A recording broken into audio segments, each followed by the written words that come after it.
Way to whip that one around. Hey, what's going on, everybody? Oh, no. Oh, no, we're missing the chat. What happened?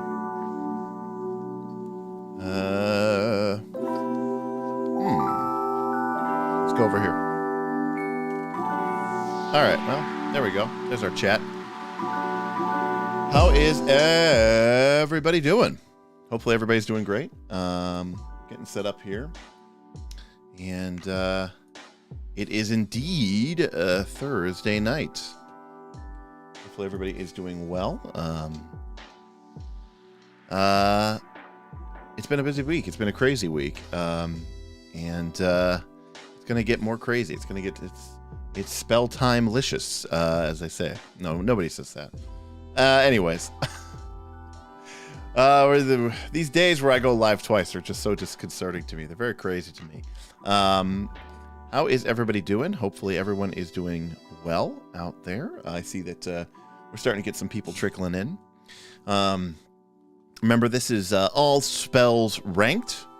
Primal level 3. We usually talk about some other things as well, but in theory, the focus is on,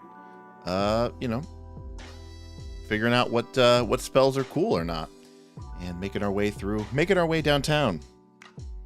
Spells are fast. Scrolls are homebound. Look, I'm feeling weird. I read ASR as ASMR for some reason. Well, 3 of the same letters are there, total entropy. So I can't blame you for that if that's how you feel. And maybe there is a sense of ASMR as we go through these. I got to admit, when I started this series, I'm not a quitter. Let me crack open this gigantic monster here. Sugar-free, but gigantic nonetheless. All right. Oh, it's got the plastic sleeve on. When I first started this, series, I did not appreciate how many spells Pathfinder 2 had. Cheers. It has a lot, turns out. Like, a lot. And boy, it's taking a long time to get through these. Now, the good news is, I think we're through the fire, we're through the flames. Level 1, 2, and 3, as we sort of start moving into the home stretch, really, I feel like have just such a tremendous amount of spells. And I think as you get into like level 4 and 5, it drops off pretty quick. And I think once you reach around 6 or 7, there really aren't that many spells. I think some of the level 8 and 9 only have 10 or 11 or 12 spells per tradition. I mean, obviously that number continues to go up with each, passing supplement that gets released, but, we'll figure it out. So hopefully everybody is doing well. I don't expect this to be a big stream today. Our all spells ranked streams have been not doing as well in the popularity, but that's okay. We're here. We're going to finish them. See, and then I get hope in my heart. And then people like Brutus the Cat come in here with the savagery. Do you know how many focus spells there are? There are a ton of focus spells as well. It's actually kind of crazy. But I don't... we'll see how long I go, because, as is noted at the bottom of the page, I am out next week. I'm going on a cruise. I'm going to be out in the middle of the Caribbean Sea, and zipping around that, which is going to be a lot of fun. And that means that Tuesday night and Thursday night I will not be available to go live. So next week, your Tuesday and Thursday evenings, I give them back to you. All right. Well, let's maybe start our archetypes ranked when. A lot of people. It's one of those weird things where it's like a lot of people I think would love to see my take on class tiers and archetype tiers and all this other stuff, but I just feel like it's one of those things that I think other people do it. I mean, maybe they don't do it with the same point of view as me, but certainly I don't want to get stuck into the trap of where it's just everything is a ranked video, I agree with what Storm Phoenix is saying here. It's definitely an ongoing theme with the PF2 spells. There's so many of them, and they just take up a lot of room in these books. And, some of them are so specific it feels almost like silly that we have this much rules text dedicated to something so narrow. Kevin said he was watching our D&D Direct reaction video a bit today. Awesome.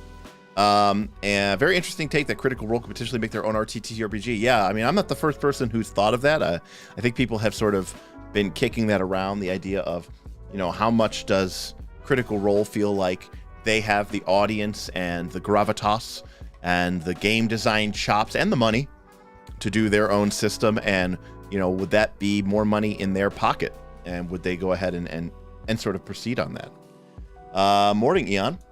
Hopefully you're doing well over there. Fine.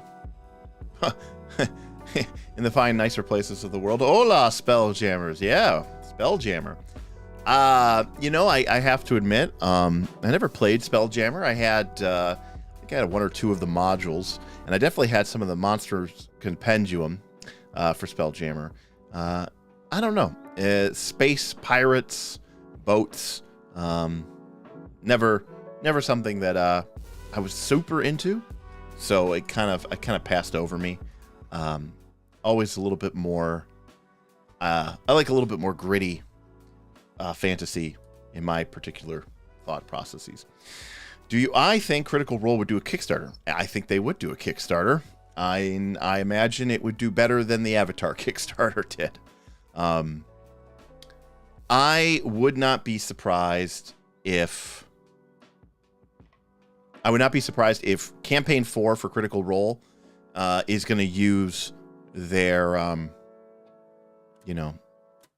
gonna use their own rule system. That's my prediction. It's 2022. D&D 50th anniversary 5.5 is going to be in 2024. So if I had to take a guess, I think we would see near the end of this year or early 2023, I think you would see a Critical Role Kickstarter as they tried to either get in before D&D 50th anniversary comes out and sort of has like a lot of, you know, cultural zeitgeist, or as, you know, people start to become afraid of what mechanics they might be changing in D&D. And Critical Role, I think, might, they're going to strategically plan that, I'm sure, based around when and how D&D is planning their sort of releases and how much information is really out there. And I think it'll be really interesting. Again, as someone with no skin in the game, as someone who doesn't watch Critical Role, as someone who is not actively engaged in the D&D 5th edition,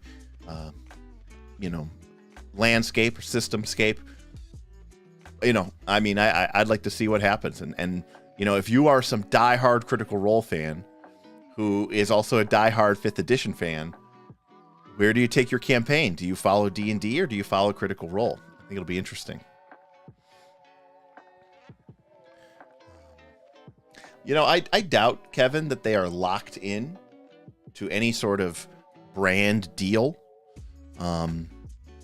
That with WotC, I don't think they have to keep playing. I mean, case in point, they obviously did not want Vox Machina, what is the Legend of Vox Machina on Amazon Prime. They had to cut out all the D&D IP creatures because they did not have the permission or they did not want to pay to use those. And they didn't want D&D or WotC or Hasbro, really, to be getting a cut of their Kickstarter pie. So, Swisstack, hello. I feel like it would be better than 5e for the kind of Bane they play. 5e doesn't really do the one encounter kind of game. No, yeah, Kevin, 100%. I really would hope, fingers crossed, that if they did do their own design game, that it would be very much to support the kind of game that they play. And I think that I said it a million times before, there are much better systems out there that I think would really be awesome to see Critical Role play with, and they don't, and it's kind of disappointing.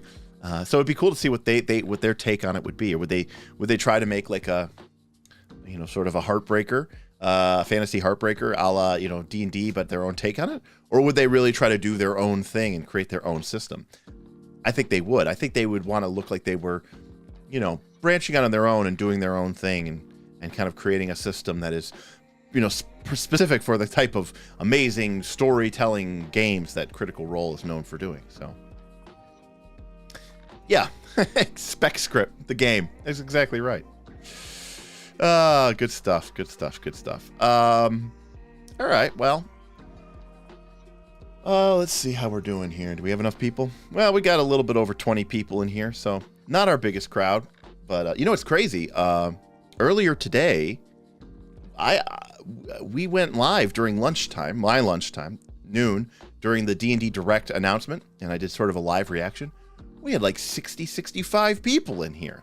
Now, granted, that might have been because of the D&D Direct, but this wasn't scheduled. I didn't tell anybody that I was going to go live. I wrapped up my morning meeting and was like, oh, I'm about to watch this anyways. You know what? Everything is all set up for tonight for this live stream. I'll just hit start, start broadcasting. And we got like 60 or 65 people in there. We had a bunch of people in there from Europe. We had a bunch of people in there who aren't from Europe. They're from North America, but it just works out better that during the evenings they can't make it to the live stream, but they can make it, during the middle of lunch hour. So it was actually really, really interesting. All right. Well, how about we get started? What do you guys think about that? Just give a shout out to any and all patrons that are in the house. And as a reminder that if you are interested in supporting the show, we do accept tips. We also have turned on YouTube memberships. Ooh, if you really want to be extra and get a cool color to your name and a cool little loyalty badge next to your name, you can click join. It is completely and totally extra and is only just so that you can get access to cool emojis and unnecessary loyalty badges next to your name. It was for no other reason. The patrons demanded it, and I am nothing but someone who listens to my patrons. But if you are interested in supporting the channel, you can tip us. Super chats are accepted. We have a Stream Elements tip page. You can type !tip, or there's a link below. Those are really great. And then, of course, what I'd really love for you to do, if you like this conversation, if you like this style, if you like me, if you hate me, is go ahead and check out our Discord. We've got a lot of different cool options there at a couple different price points. You get access to more things. A lot of the really cool benefits kick in at the $5 night level, but we also have a $10 and a $25 level as well. If you really want to support the show, get a couple extra fringe benefits. But if you just want to check out the Discord, it's $3 a month for our Squire level. So there we go. That's all the copy. And I think we can get started with Primal here. So we're starting off with nope. All right, there we go. Animal Vision. All right, so Animal Vision is a level 3 spell, only Primal, something to keep in mind. 1 minute casting time, so obviously a sort of exploration type activity.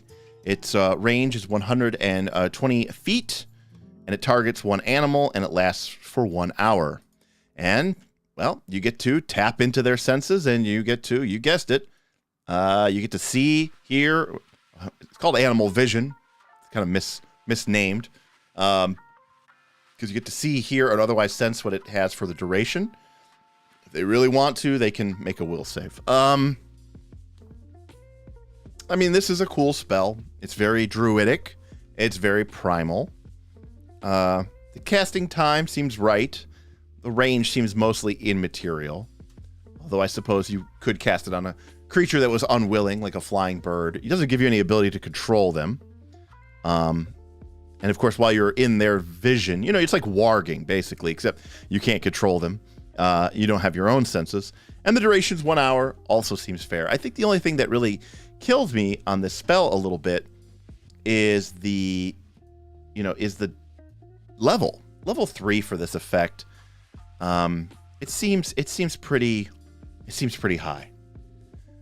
Total entropy. Do I get a decent cut from YouTube? No, it's the same cut. YouTube takes 30% for the YouTube memberships, for the super chats, for everything. But there's no other way, because it's YouTube and they have a lockdown. There's no other way I can give people custom emojis, that I can give people loyalty badges. So the only way I can do it is through using these things. So all things being equal, I would much rather you join the Patreon or send us a Stream Elements tip. But if you've already done all that and you really want the cool little extra, stuff, then, I would do that. Why do they spend a bunch of rules text saying what kind of eyes bulge out of your face on some spells, but not what happens if the animal goes out of range on this spell after it's cast?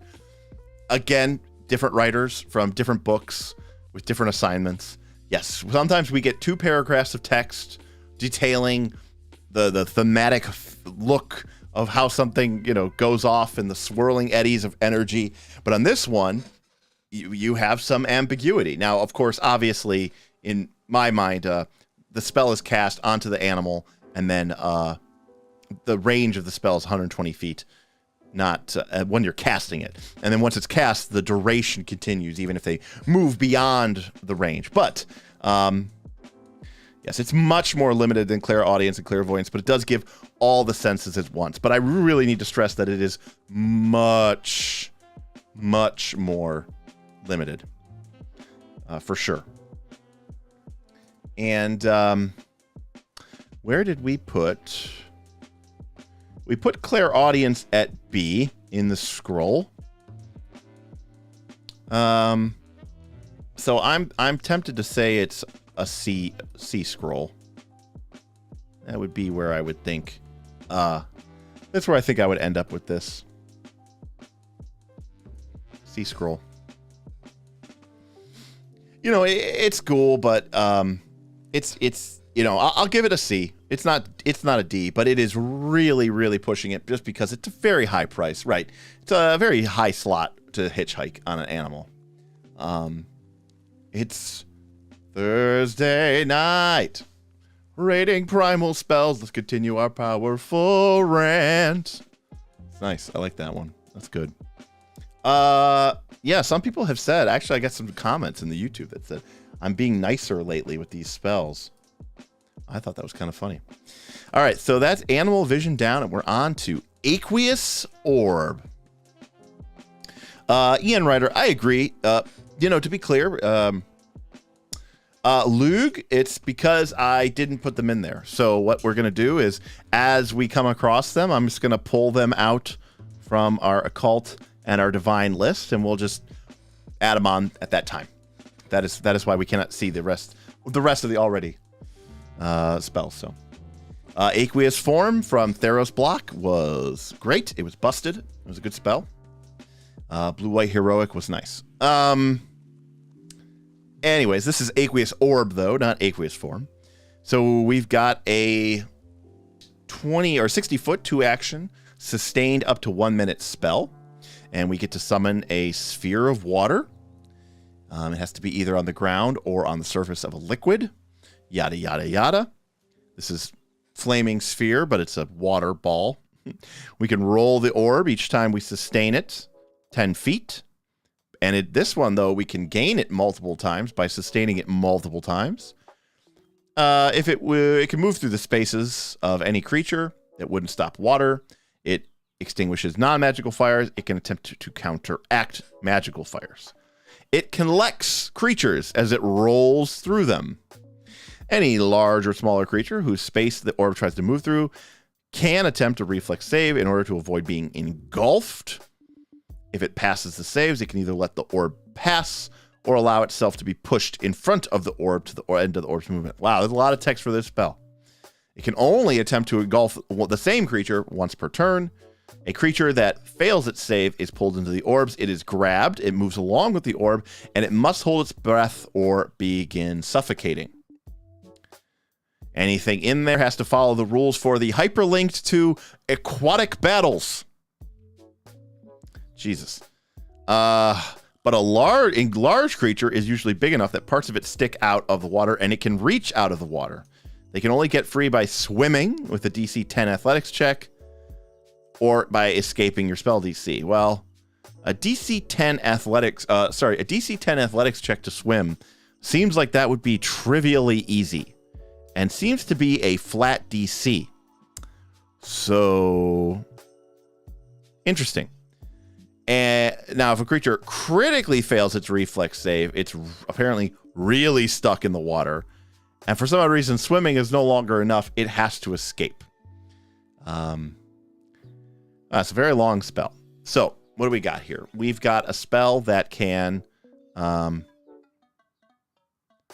collect somebody up. Not only is it long, but you have to look up 3 or 4 other rules, including the entire system on aquatic battles. Yikes. I mean, I would be mad if somebody took this. Luke, this spell does specifically say that you can multi-sustain it and move it multiple times in a round, although it does not move as far as Flaming Sphere. It only moves 10 feet anytime you sustain it. So you're not getting a lot of movement for that sustain. So you can move it around. The one thing that I didn't see is how many creatures can fit inside of the sphere. So Ian Ryder, this is a great example of this spell might be good, but I don't want to read all of this. Well, okay, let's think about this here really quick. The first thing I'm reading here is it's difficult to exactly say how many creatures can fit in the sphere. But let's assume for a moment that let's just say it can engulf 1 large creature or 4 medium creatures. It's sustained. You can multi-sustain it. It grabs a creature. They have to make a reflex save. Okay, that's cool. If they fail, they become grabbed, which is great. You can move, and it's not just grab, but you can move them with the grab. And they have to hold their breath or begin suffocating. Not, I imagine, the most, 5 plus your con modifier rounds. So we're talking, 6, 7 rounds for a lot of creatures. That's probably not going to matter. But that's true. It's 3. That's right. 3-dimensional thinking. That is actually true. Actually, though, that's a good point. That is a good point. So I don't think the suffocation is going to matter. Now, that being said, if you are holding your breath, you're clearly not able to use verbal components. So there's a cool element there. And as for the rules for aquatic battles, here we go. You are flat-footed unless you have a swim speed, but you are already flat-footed because the orb grabs you. You get 5 resistance to acid and fire. Cool. You get a -2 circumstance penalty to melee slashing attacks and bludgeoning attacks if they pass through the water. Note that large creatures don't suffer this because they're big enough to stick their arms out of the orb. Ranged attacks that deal bludgeoning or slashing damage automatically miss if the attacker of the target is underwater. And piercing range have their range increments halved. You can't cast fire spells at all or use anything with the fire trait. And at the GM's discretion, some ground-based attacks. So there's a lot of stuff going on in this. Now, I think the key thing here is an engulfed creature can get free either by swimming with a successful DC 10 athletics check or by escaping against your spell DC. So for most creatures, this is going to be a trivially easy check. Because even if you're untrained in this, I don't think there's any real issue here with swimming. It's 1 action, sure. Yeah.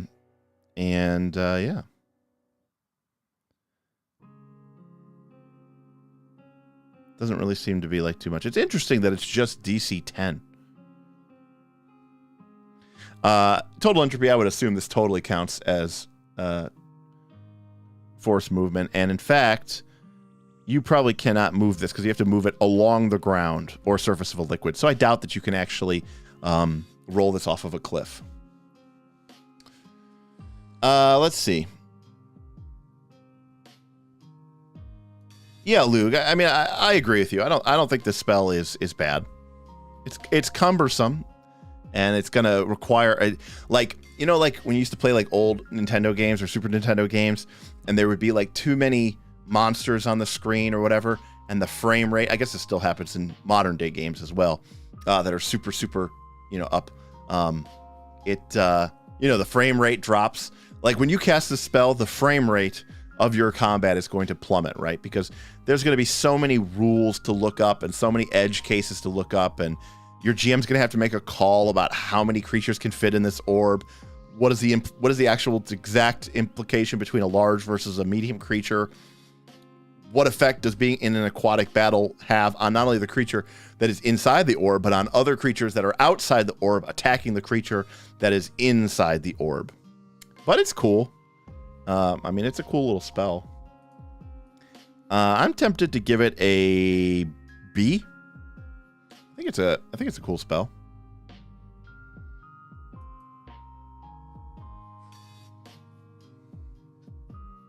Yep, I agree. I like B. I think it's a cool spell. It does what it does. All right. Our next spell is Blazing Dive. Certainly has a cool name. Let's see. We've got a Secrets of Magic here. Basic reflex saving throw, 2 action cast, but there's no range and there's no targets. So that's interesting. Superheated air collects underneath you, buoying you high into the air before you plummet down in a fiery comet. You fly 15 feet straight up, then fly in a straight line to an empty space of your choice on the ground within 60 feet. So you kind of pop up into the air, and then you go up to 60 feet in a straight line to an empty space in the ground. And when you land, you blast out 3d4 bludgeoning damage and 3d6 fire damage to all creatures in a 10-foot emanation. Okay. So you shoot up and you dive. So what are we getting for this? We are getting a fairly small AoE, but the damage here is fairly comparable, okay? Because a fireball at this level is doing 6d6 damage. This is doing 3d6 plus 3d4 damage, and you're splitting it between types. But you're doing, 3 less points of damage, and you're doing it to a 10-foot emanation instead of a 20-foot burst. So that is something to be said. But you are also getting a move that is actually a 60-foot move that is aerial up in the ground or up in the sky. So, that could potentially move over things, behind things, avoid any sort of triggered reactions. So this is like a short-range teleport that ends in a, sort of danger close, broken arrow, fairly reasonable AoE damage. And more importantly, it scales. I would like to have seen the distance that you move scale, not just 15 feet up, 60 feet over as you heighten it. But the damage basically scales by 2d6 fire damage, which is what Fireball scales at. So it scales fairly well. Oh, damn it. All right, hold on a sec. Self-confessed cynic just got he just got timed out by our bot because he spammed all the rhinos, and he did this last time, and it was okay, here we go. All right. I think I did it. I think I did it. I don't know who did that. Was that YouTube that did it? Yeah, deleted by, okay, there we go. It was by Stream Elements. Okay. I'm sorry, Vin. That was so funny. Oh boy. So Vin decided to spam mammoths, and I think that's great. But our Stream Elements bot thought he was a spammer, so it timed him out. Oh, that's pretty funny. Okay, I'm sorry. I fixed that. It should no longer work. Okay. Good deal. I don't know that I can unban you right now, at least not easily, so I'm sorry about that. We'll see you in 5 minutes, then. You gotta pace yourself. No, I had the symbol protection on. It says removes messages containing an excessive number of symbols. And it was on. I'm going to turn it off because I'm not too worried about it. And I want to see spams of emojis. That's the reason why we did this thing. All right, so let's get back to the spell at hand. Self-confessed cynic will join us in a minute. Let's see.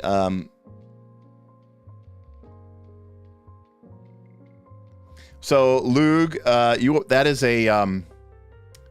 a pretty rules lawyer interpretation. That's a pretty rules lawyer interpretation of what you just said there. 60 feet to the ground, so you could move diagonally on a higher level. I think 90% of GMs would say no. The spell is obviously, it says blazing dive. It says you buoy you into the sky before you plummet back down as a fiery comet. So I don't think that actually would work. And certainly is not what they intended. Rules as written, sure. From $5, Mammoth. From Exile, Vin tips $5. Thank you, Vin.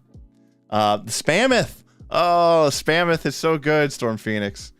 GM Scott says that's just fluff, and this is the problem, right? With a lot of these spells, we don't know what's fluff, and we don't know what isn't fluff. Magic the Gathering cards clearly delineate the two. They're in different fonts. They're in different italices.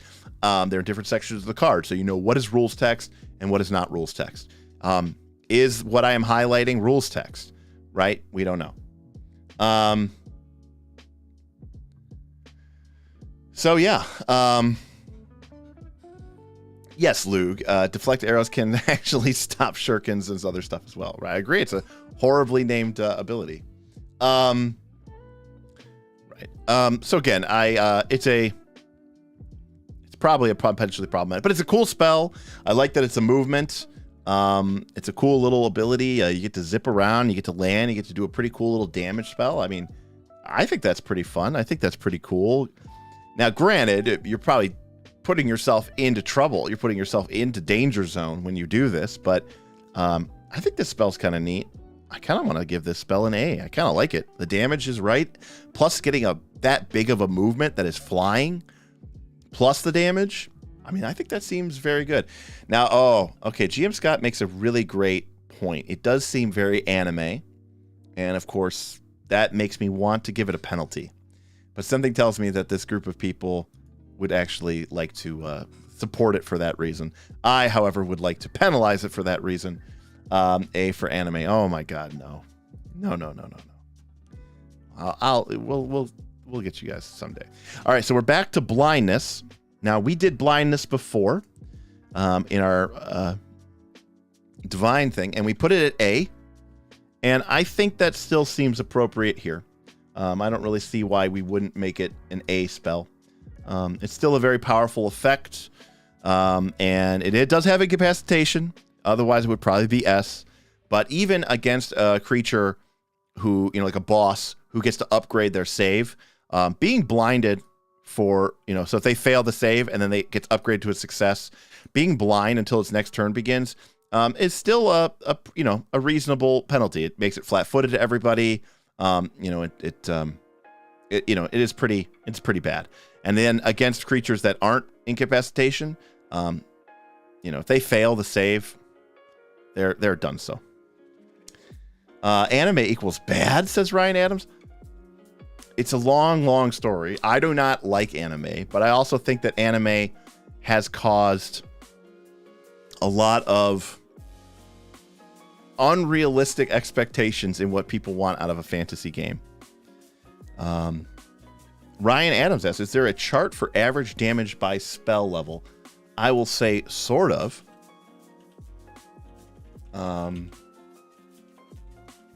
So if we take a look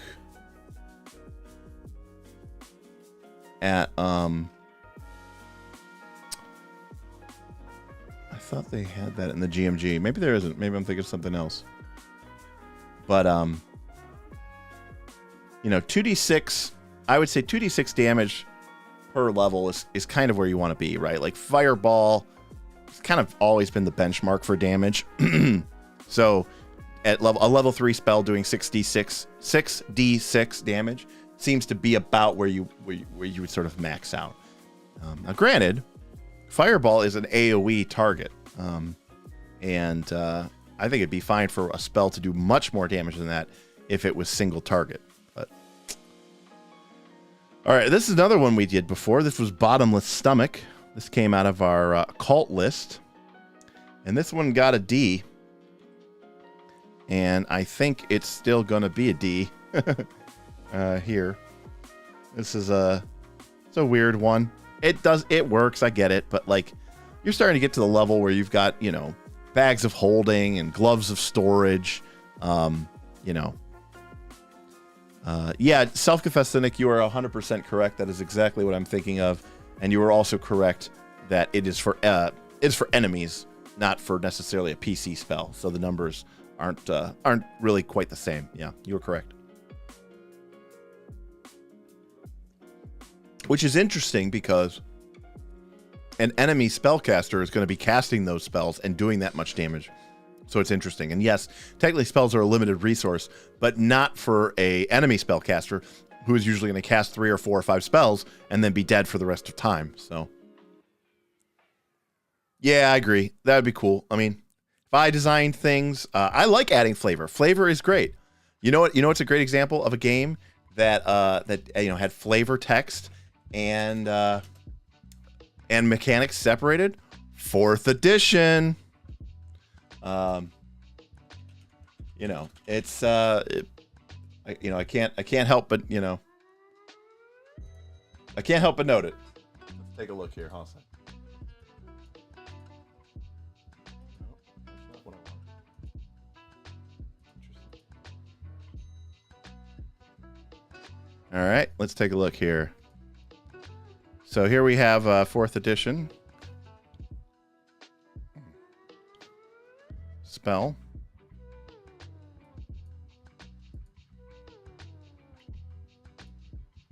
Oh, it's so much wonkier than the Archives of Nethys one. Here we go. So you can see here's a power for a ranger. It's called Twin Strike, and it has some flavor text. If the first attack doesn't kill it, the second one might. Here's Scorching Burst. Now, Scorching Burst says you create a vertical column of golden flames that burns all within, but it's in the flavor text box. It's in italics, just like Magic the Gathering, actually. And then it tells you exactly what it does mechanically, and we sort of ignore all the rest, right? So that's how you should do it. That's how you should do it. But they do not do it that way, and we don't know why. All right, sorry. Okay, back to Pathfinder 2. All right, so Bottomless Stomach still gets a D, and I think we can all live with that, for sure.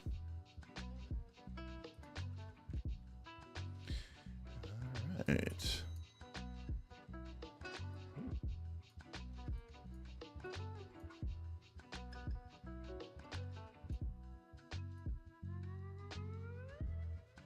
All right. Getting these things reset up here. All right, so Bottomless Stomach, it's a weird one, but we can move on. All right, so our next spell is Crashing Wave, which I got to admit is a cool one. So Crashing Wave is Arcane Primal. Again, remember this. A lot of these, you know, Primal has a lot of overlap with Arcane, aside from the kind of weird mental stuff, but it is pretty cool about that. I've been impressed with the Primal list up through this point. We have a 30-foot cone, and it does 66 points of bludgeoning damage. And it also extinguishes non-magical fires in the area, mostly pointless. So this is a 30-foot cone fireball that does bludgeoning damage instead of an elemental type of damage. This is nice. And also, by the way, very short. Can we all appreciate that? Total Entropy says he really likes they really like the 4E power flavor text. Yeah, it's fun. You can add it, but it also basically tells the player, ignore this. It's for flavor. You can make it whatever you want it to be. It doesn't have to be this. And, you know, I agree. That's great. Hey, GM Scott. GM Scott tipped $25. Sorcerer multiple casting Crashing Wave helped my players put out a building fire, saving a favorite NPC. That's cool. I mean, look, it only works against non-magical fires, and I'm okay with that. I mean, it's such a pretty powerful, effective spell. I mean, yeah, if it did get a chat, just like the Aqueous Orb, if Crashing Wave extinguished non-magical fires, but you could put it against magical fires and it got a chance to counteract it, that would be pretty cool. But that is a really cool story, GM Scott. I really do like that. That is very, very cool. He's back. Vin's back. I really like Paizo, but get salty about every time they complain about page count when explaining why they have to cut content. Right, exactly. Oh, it's a lot of these things are definitely padded word counts, right? I mean, it's all just padded word counts. So for sure. That's interesting, GM Scott. Fireball won't light a fire, but Crashing Wave will put one out. Well, all right, let's talk about this. This spell is doing baseline damage. Now, obviously, Fireball is insane, right? Because Fireball has a tremendous range that doesn't even belong, actually, in the Pathfinder 2 game. It's such a sacred cow that it has, this type of thing. But this is very competitive damage. It scales appropriately. And 30-foot cone, is a pretty good AoE. This is a very nice. And the fact that it's bludgeoning, I actually think is a advantage. There are a lot of creatures in the game who have resistance or even just flat out immunity to fire. And some of those very common elemental types. Resistance and weakness to the physical damage types is much less common. Unless you're like a giant instinct barbarian would be very happy to take a Crashing Wave on the chin. But S tier for simple. I don't think it's S tier, but the damage is short and sweet, and I like it, and it's great, and I think we can easily put it into the A tier. It's very solid damage, basic reflex save, and it has this a little bit of addendum that it makes it feel like, okay, the water is kind of real, and you might be able to use it to do things. So I do like that. So I like A. All right. You say B for Primal Sorcerers because the Druids could be frontlining better. I don't know, but I mean, on paper, like a lot of times the Druids and the Sorcerers in my game have the exact same armor class. And yeah, the Druids have a couple more points of AC, but honestly, like Sorcerers, we don't have, everyone doesn't have attack of opportunity anymore. Like I find that the casters are up close with monsters surrounding them a lot. It does do area damage. It's a 30-foot cone. 30-foot cone. All right. Our next spell is Cup of Dust. This is the one that makes the people get really thirsty and they become fatigued, and there's a whole bunch of stuff here going on. It's from our cult list, and so we have that one in here. We made it a GM spell because it is like a curse. We made it a GMC ranked spell, and I think that that's still appropriate here. It has a really long duration, 1 day. It's really more of like a mess with the PCs rather than monsters, because the monsters are going to be dead in a couple of rounds, right? So what are we doing there? Not much. So again, we already did that one from our occult, so we'll bring that one over to our primal. And speaking of curses, we got another one. We've got the Curse of Lost Time.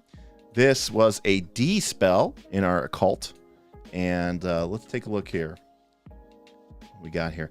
Yes, this again is the one that affects only constructs for the most part, and it does some damage to them. Otherwise, it can make a creature very weakly. Like it's like a very bad version of Frightened 1. So, and even if they fail, it's the same thing as it's not, doesn't get better. It doesn't become Clumsy 1 or Clumsy 2. So this spell was not really great. So we put it at D. All right, our next spell is the Day's Wait, which I did not apparently bring over. Oh, that's because it was already from, guess what? Our occult. All right, this one we thought was a C as an occult spell. And looks like it's probably going to end up being a C here. I think what we thought about this spell was that the range was pretty good, hitting the fortitude save. It's a fairly weak fatigue and a feeble, but at least it gives them sort of a penalty even if they succeed, and it didn't have incapacitation, so it seemed like it could be an almost all right debuff, and it had a pretty reasonable heighten. So it's probably not as good as Fear, but in a pinch, it can work. And, you know, that's still pretty good. Just because Fatigued gives you a -1 instead of, so Fatigued and Enfeebled 1 is worse than Frightened 1, except for the fact that it does wear off, right? Whereas this lasts for the whole 1 minute duration, but it'll never be more than 1, unless of course they critically fail, which, you know, you really can't count on. But like Fear, you know, and of course you're like, oh, okay, well, that's all really great. 1 minute. Yeah, remember this spell is 3 levels higher, or sorry, 2 levels higher than Fear. So, you know, we can't just ignore that, right? So that is Day's Wait. And of course I should actually note while we're on the subject that druids still get access to Fear. So that is still technically S tier from them. Okay, so next we get an interesting spell here, Earthbind. And again, I'm really a big fan of of spells that do something that we just don't see. There's not a really good analog. You know, like even something like Crashing Wave or Fireball or Lightning Bolt.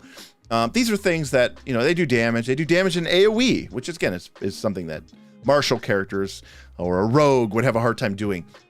But ultimately, it's just damage, right? There are other ways to do damage. So something like this is particularly interesting.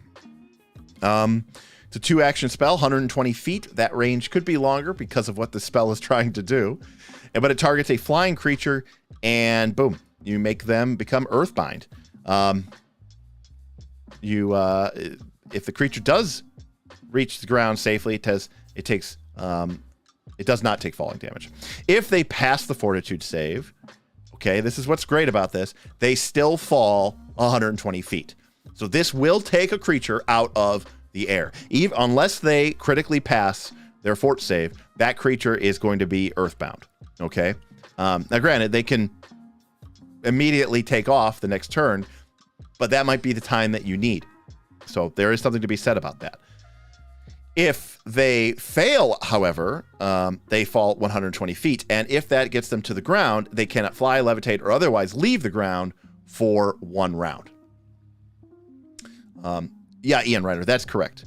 So if it's your turn and there's like a dragon up 100 feet, right? Boom, you hit them with it. They fall 120 feet and reach the ground. They're safe, but now the rest of your party can go. Like your, melees can come in. Your inventors with their big, overpowered, overcharged mauls, and your barbarians with their gigantic. They can all just start wailing. Your flurry ranger, melee flurry ranger. They can really just chop them up, and that's on a past save. Additionally, the target falls up to 120 feet, and then if they do, then they can't take off for 1 round. So basically, they are stuck at that range, and then if they critically fail, they're basically on the ground for the whole fight. So this spell is obviously very, very, very powerful, but it is very, very, very particular because it is only useful against a flying creature. It literally does not do anything else against a flying creature. So I agree with Vin that it is a great, great scroll, or I could see this spell being a great, great wand. Not because I think you're going to have to use it every day. I think Total Entropy nailed it. It's probably the absolute best in a staff. I would agree with this. GM Scott says, you're standing at the edge of a cliff. You cast this to fly. Well, GM Scott, imagine I'm flying and the dragon is flying and we're both 1,000 feet up in the air. I cast Earthbind on them. They would fall 120 feet and that's it. They would not be affected any other way. So this doesn't really do much in that situation. They fall 120 feet. If that gets them to the ground, great, they land safely. If it doesn't, it just means you forced move them 120 feet away from you, which could still be an awesome thing, especially if you're talking about aerial combat where I think moving upward is difficult terrain. So you're basically asking them to have to move 240 feet up. Right, it's turbulence in that situation, right? So, success. The target. Yes, this one snuck through, and that's the key with this spell, folks. Flying is something that might not be that big of a deal at level 5 when you get access to your level 3 magic, but it's going to become a bigger deal at level 10 and level 15, and certainly into your upper teens. And guess what? This spell doesn't have incapacitation. This spell doesn't have anything like that. This spell is just going to be just as useful at level 18 or 19 as it was at this level, and you can use it as a level 3 spell. So I think this spell is particularly powerful. And I know that this is kind of crazy to say. I think this might be our first S tier scroll. Does that make sense? I think it does. Right? I think this is an S tier scroll. That's what I'm thinking. Because when you need this thing, it is like amazing. It just works. And that's kind of crazy. And it's like, this is exactly what they like, I think this spell is amazing. And it's crazy that we have an S tier scroll, but I didn't think we ever would. In fact, you can see the way I designed the graphic. I didn't think that we'd ever have an S tier scroll, but I think this is really it. Yeah, you won't need it every day, but when you do it, it like literally is it is a silver bullet. It will just deal with the problem. Exactly. Eon Rider, silver bullet. Exactly. Earthbind is like what remove disease and neutralize poison and remove fear should be. I'd love to see this thing heighten and like affect multiple creatures or have a wider range or make them fall further. That would be cool. So, but unfortunately, it does not. But that's okay. I mean, this is great. Swistek, that's exactly right. This is where we talked about this on the combat and tactics, right? About using initiative to your advantage, right? Like if the flying creature's going up ahead, don't even ready, just delay, right? Just delay. The creature takes its turn, it does its flying up there, it spends 1 action just to keep flying, and then it uses 2 action, I don't know, to throw an abyssal fireball down at you or something. Then everybody delays till after the wizard or the druid. The wizard or the druid casts Earthbind. Boom. The thing's on the ground. Now everybody gets their turns. You go, you surround it, you flank it, you do all this. If you can get it prone, that much the better, because then it's gonna have to spend an action to stand up, and then it's great. It's amazing. And yeah, there's no counteraction. James, that's great. Exactly. You have this thing in your back pocket forever, and 12 levels later, it comes out and pulls out the clutch. So love to hear it. That's a great story. Does this immobilize creatures that can only hover? No,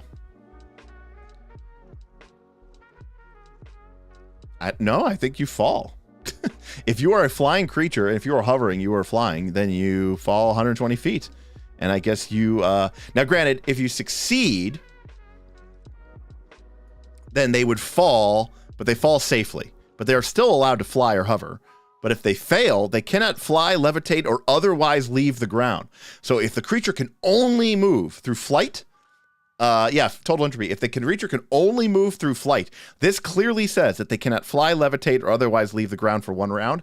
I would say, yeah, that thing is just rolling around on the ground. It cannot get up. It cannot move. It has been bound to the earth. It does not have the legs or the structures needed. It's like a fish out of water. It can flop around.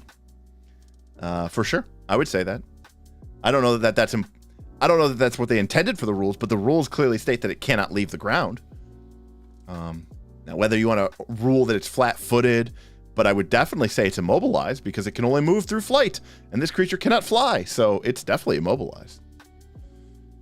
I've been earthbound. It's a great game. All right, moving on. What do we got next? Ooh, okay, we've got elemental absorption.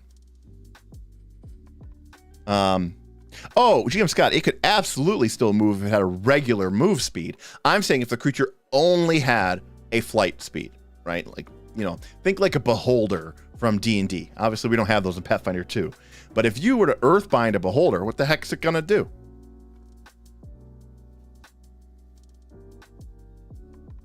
All right, here we go.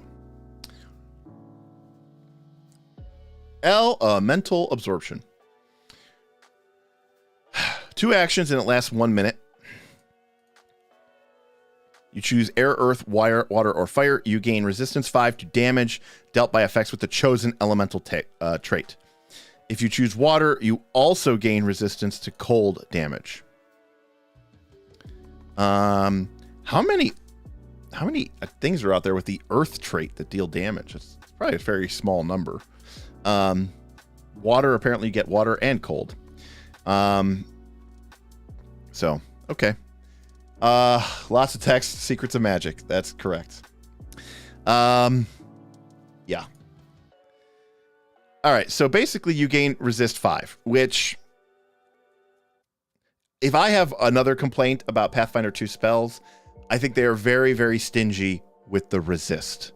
If you think about Pathfinder 1, when you got your resist energy spell as a level 2 spell, it was resist energy 10. By the time you are casting this spell, and let's be clear, you're not really casting this spell when you're level 5. No one is going to use one of their 2 spells at level 5, level 3 to cast this spell. Right? You're going to be casting this spell a couple levels later. Yes, Vin, we had enough members join in our last live stream that we unlocked a new emoji, and of course I had to add the one, the only, Jason from Paizo as an emoji. I also fixed the badges. So anyways, resist 5 is just not compelling. Like, it's just not a lot of damage that you're really absorbing. And I just, I'm not a big fan of these spells. Now the difference with this one is, as a 2-action activity, you can make the energy blow up out of you. Now, I mean,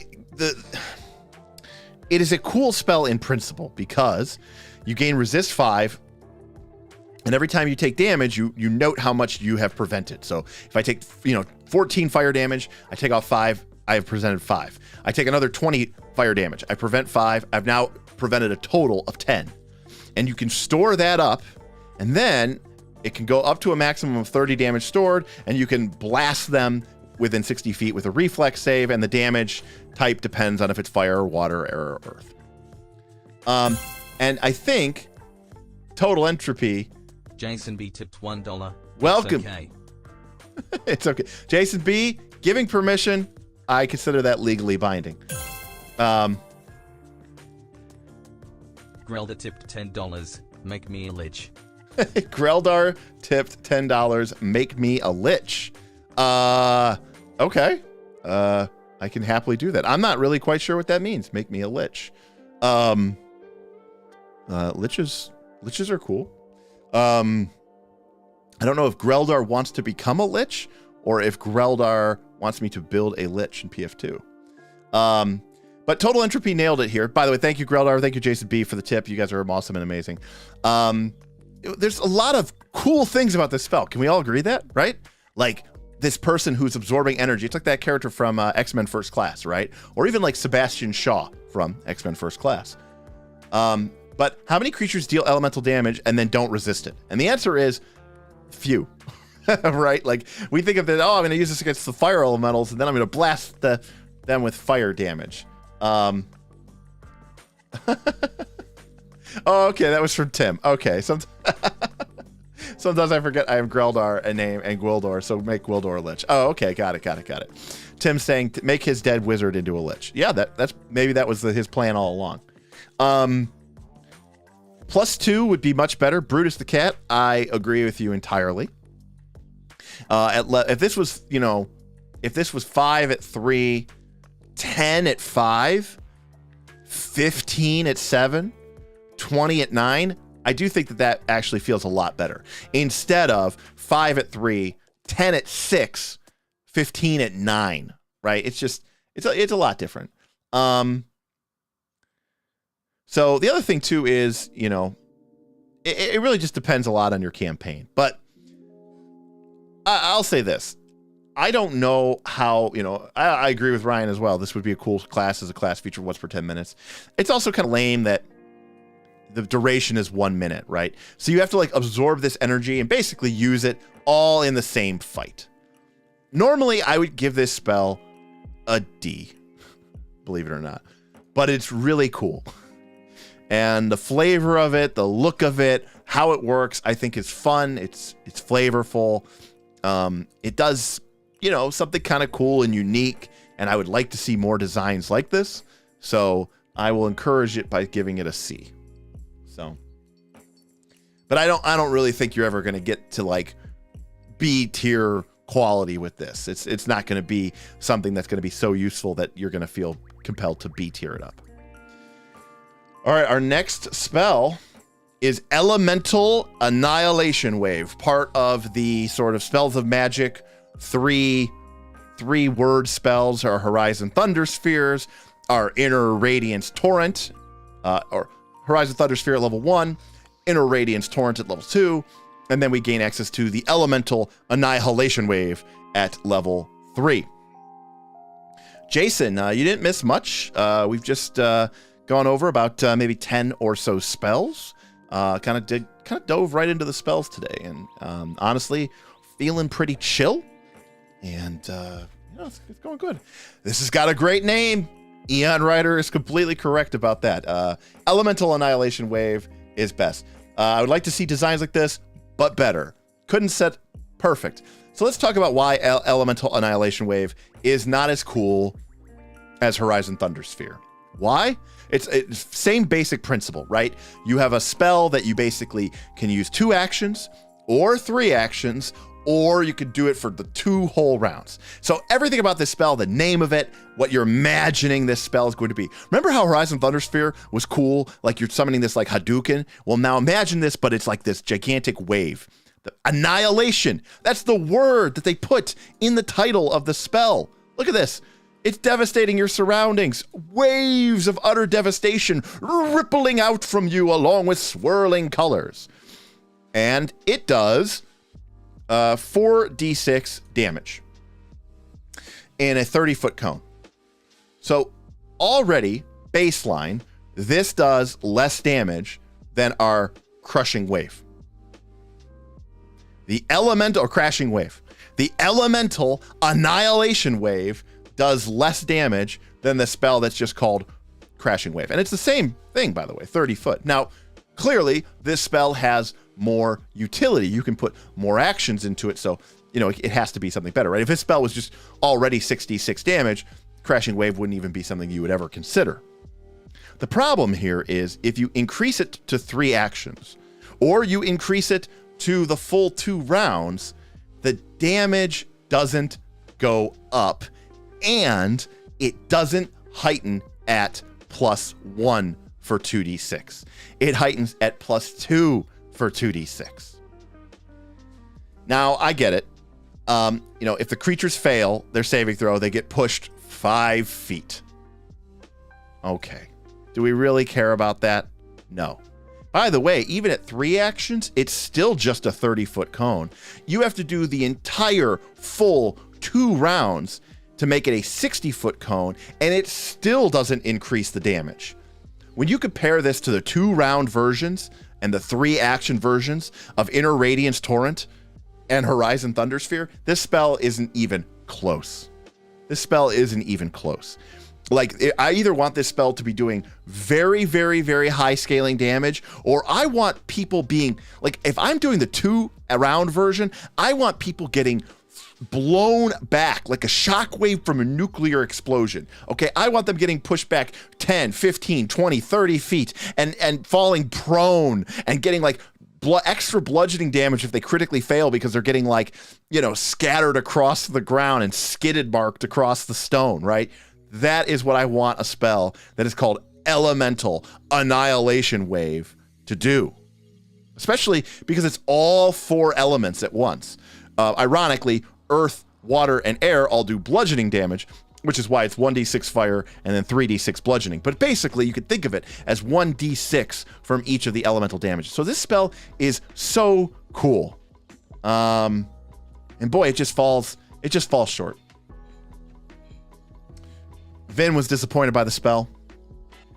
Can we give it -1 tier for not capitalizing on its cool name? You know, I really liked Horizon Thunder Sphere. I really liked Inner Radiance Torrent. Unfortunately, Elemental Annihilation Wave probably should be a B, but I am so disappointed in it that it is going to get pushed down to a C. So I think you could take it and you know, it'll do some work for you sometimes, but honestly, like as a damage dealing spell, it's just not that great. The effect of the Gust of Wind when you go to the 2-round version isn't bad, but for spending 6 actions on a spell, you need to do better than that. And then the kind of the death knell is this heightened +2. This really needed to be heightened +1. This really needed to be heightened +1 real bad. Like, and it wasn't, and the spell really suffered because of it.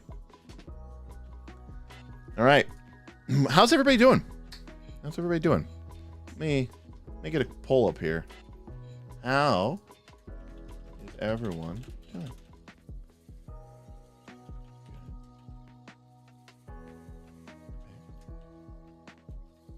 How's everybody doing?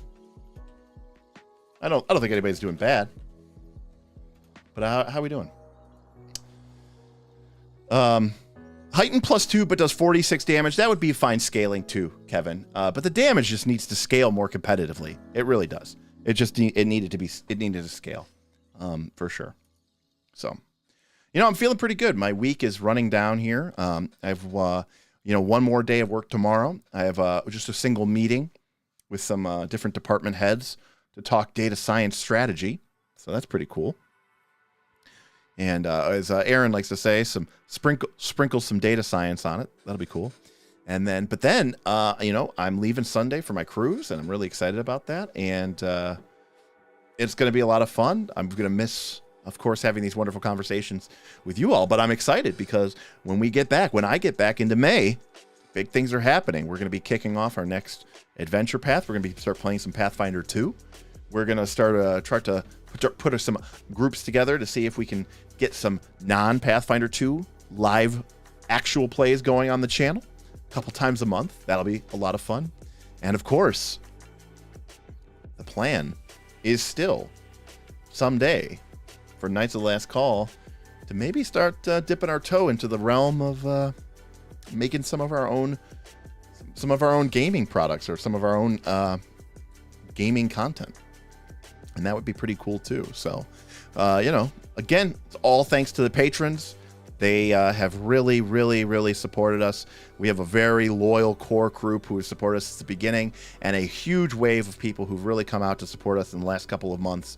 So thank you to everybody who's tipped. Thank you to everybody who signed up, but especially thank you to our patrons who show who not only support the channel financially, but through their through their actions, through their participation, through running games, through playing games, they help make the community what it is. So I think it's pretty good. I think it's a really great thing that we're doing over there, and I'm very proud of it. So thank you all. All right. Well, poll is complete, and looks like 86% of you are doing good. That's great. Great to hear. Wonderful. I still don't understand why they did fire for fire and then bludgeoning for all the elemental damage. Well, because water, if it hits you, that's bludgeoning damage, right? And if because it's just a heavy force of bashing. And if air hits you, it's just a blast of air. It's essentially bludgeoning. It's not piercing. It's not slashing. And then, of course, earth is just a rock. It's like a big hammer. It's just the definition of bludgeoning. And they do this throughout the game. The elemental toss ability of the elemental bloodline sorcerer. If you're a fire elemental bloodline, you do fire damage. If you're water, air, or earth, you do bludgeoning damage as well. Right. Cold does cold. Lightning does lightning. Air does bludgeoning. Water does bludgeoning. All right. Ooh, that sounds like something we're going to be talking about. How are we going to leverage the data lake to optimize our customer propensity models? By the way, to be clear, I am 100% on board with air is lightning and earth is like acid and like water is cold and flame or whatever is fire. Like that actually works very well for me. And I would have no problem with that being the way it is instead of like this frickin' scientific application of the damage types. So, Earth and acid has always been a little bit of a stretch, but I don't know what else you would use, but it does feel sonic. I don't know. Maybe that's not right either, but Earth's a weird one. If any of them were going to be physical damage, it would probably be Earth. So maybe Earth is the one that's just raw bludgeoning damage. All right, we got Envenom Companion. 30 feet, 2 actions, targeting just your companion or Eidolon. So it's primal only. So it's only going to be useful for a summoner or for a druid with an animal companion. And duration's 1 minute. You make your companion or Eidolon's attacks toxic. The first time each round they hit a creature with an unarmed strike that deals piercing or slashing, that strike does 1d8 extra poison damage. And then, if they get damaged by the poison, they have to make a fort save. On a failure, it's clumsy 1 for 1 round. Yikes. And then you can heighten it all the way to 6, and then they're doing 2d8 points of poison damage. And then you can increase the clumsy value. So let's talk about this.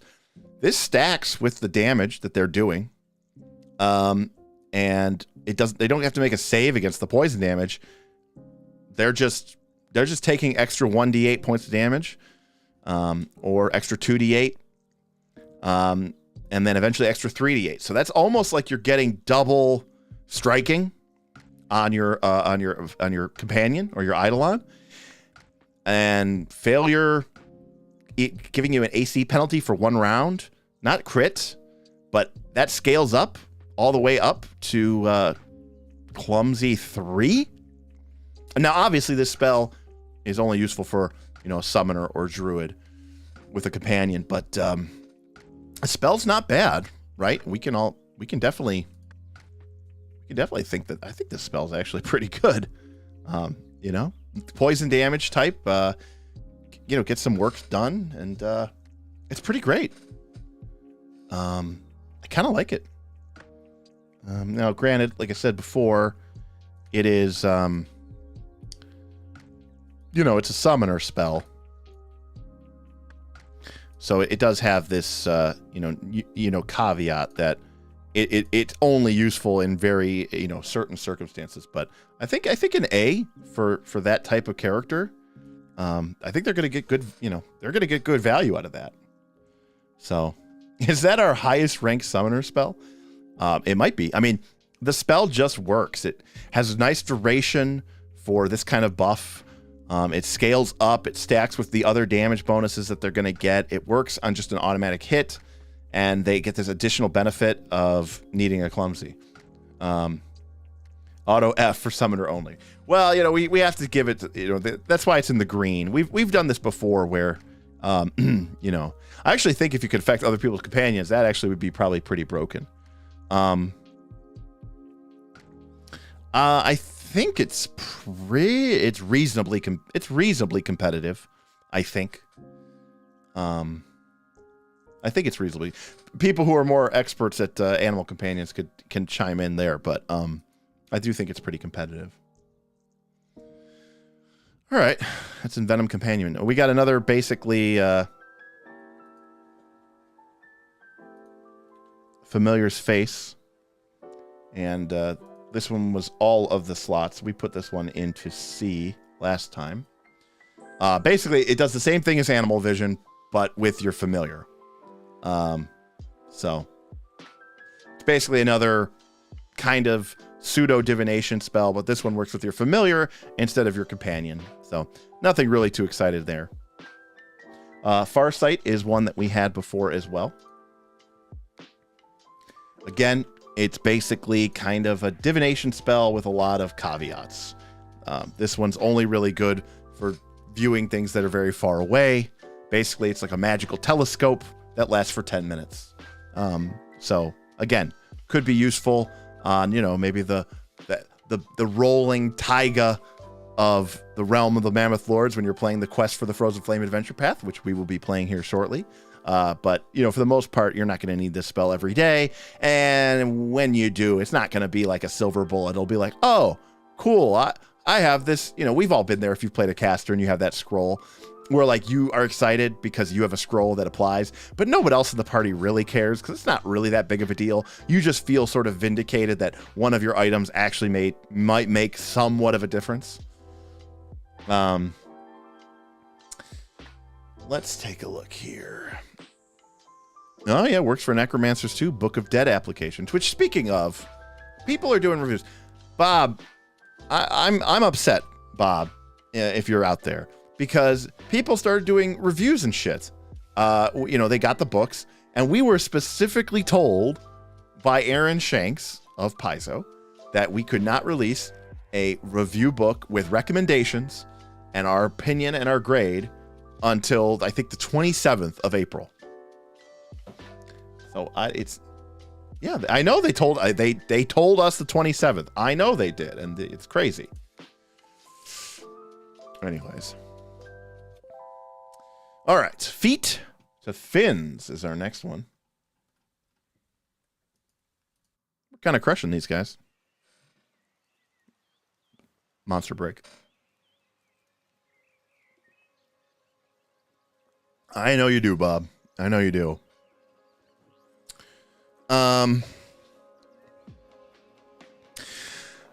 Okay, Feet to Fins. Well, this is easy. It's range touch, 10 minutes, and you turn their fins into feet. You turn their feet into fins. They gain a swim speed equal to their land speed, but then their land speed becomes 5. So this basically gives someone 10 minutes of swim. And then if you heighten it to level 6, the same level that you could use a spell slot to teleport yourself across continents, the same level that you could use to teleport yourself to other planes of existence, then it lasts all day. This is a D, scroll D, because it works. It's just very disappointing. It's just a classic example of where the level of the spell, the duration, and the heighten all are just who wrote this spell? Why are they doing this? Feet to Fins gets a D. I think this was a first level spell in PF1, Jason. I actually think you're right. And it doesn't let you breathe underwater. All right. We'll move it to the bottom side of the D. I can swim for 10 minutes. You drown. Damn it. All right, you know what? Nope. F. Scroll F. Okay. All right. I will stride 25 fins worth. All right.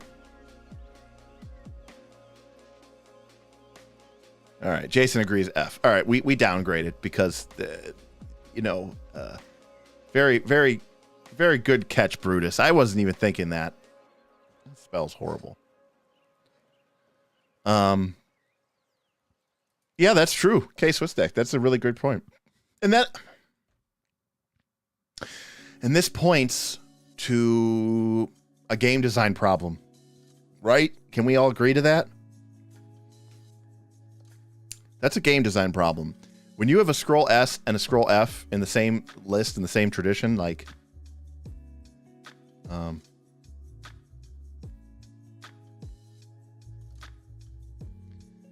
look, I agree. There's probably an instance where this works, but it is, it's pretty limited. An instance where you need to be able to swim, but also don't need to be able to breathe underwater. And it's cool that it's only lasting 10 minutes and it only targets one creature. That is a very, and you're only going to be in the water, thus your land speed being 5 feet. Like, that is a very narrow set of circumstances. Ruinsmith, you found them. And then when you do, great. Those spells, do come through. Okay. No, you also needed water breathing. Okay. Fair enough.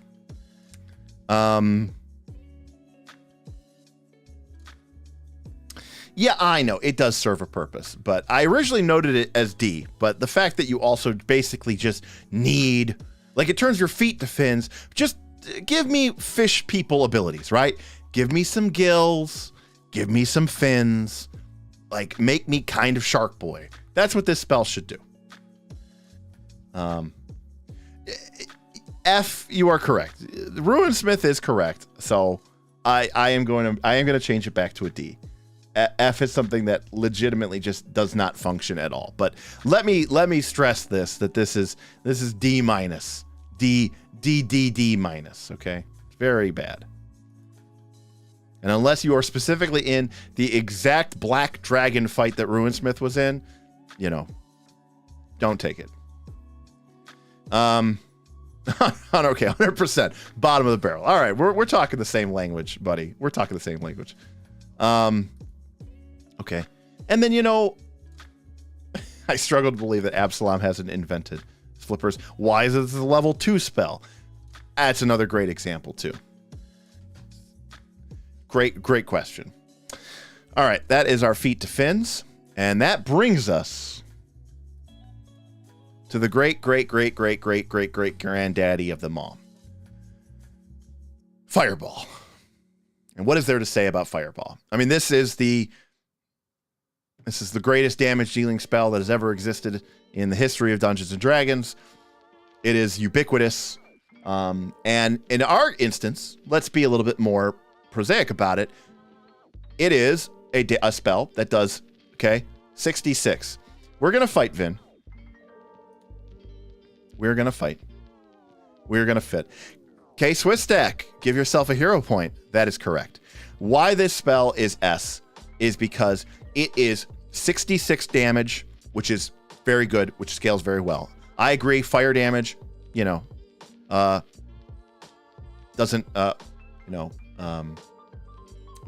isn't the best damage type, but it's pretty useful. It is a 20-foot radius burst at range, basic reflex, no frills, it scales plus 2d6.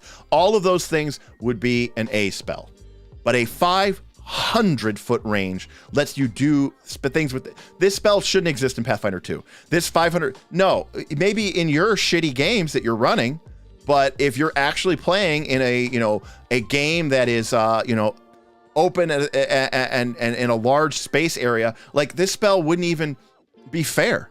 Like, okay, I cast Fly. I'm 490 feet above the foes. I cast Fireball them every turn. What are they going to do? They can't even target me with any of their spells. They can't target me with their bows and arrows because they have a -8 penalty to their range attack. There is just no way to compete with this range in the game.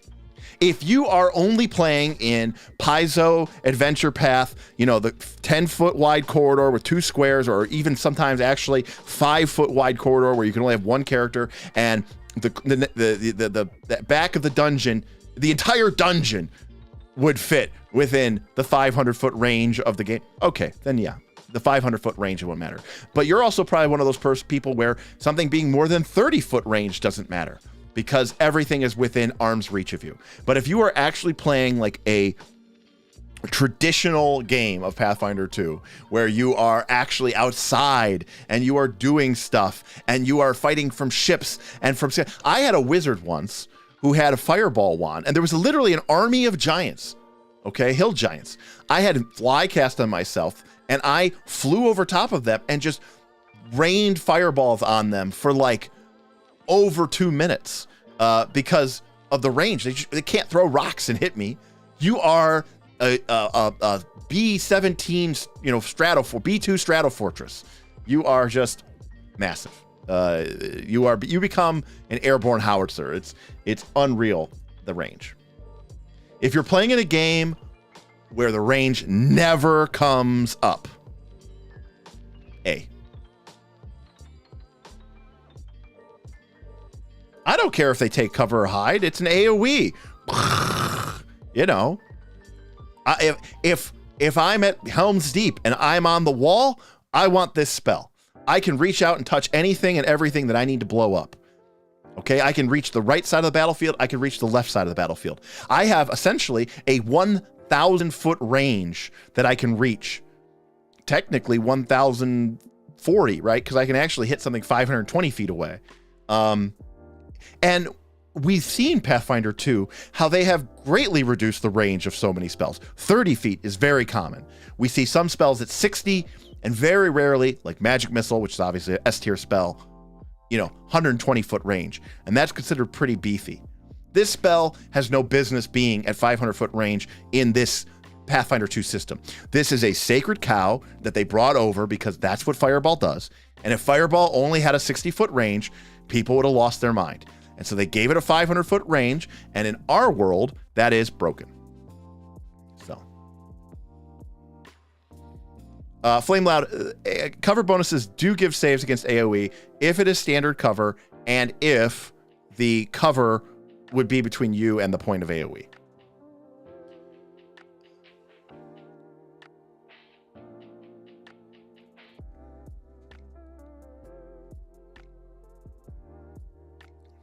I will agree with you that fire is the most resisted type, but that hasn't prevented us from, you know, there's a lot of creatures that also take double damage from fire. More creatures have weakness to fire than any other elemental energy type too. So what about that? Yes, don't face iron golems. We actually just brought that up in our last night school episode, actually, that just aired today. God, today's been such a long day, people. No, it's not S+ tier. It is not S+ tier. The reasons that Self-Confessed Cynic are arguing that it's A tier are actually why it is not S+ tier. You know, it just does damage ultimately at the end of the day, and fire damage is, you know, somewhat, you know, common. People routinely do have some resistances or even immunities to it, although some things do have weaknesses to it. So I do think that is, oh, the Iron Golems was in the bonus content. Okay, Bruce, thank you.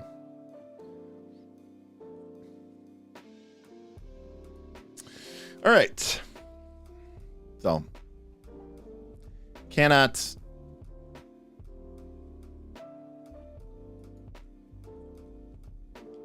Jason, that's a great point too. You know, if someone's taking cover and you're 500 feet away and you're dropping fireballs on them, good. You're doing well. I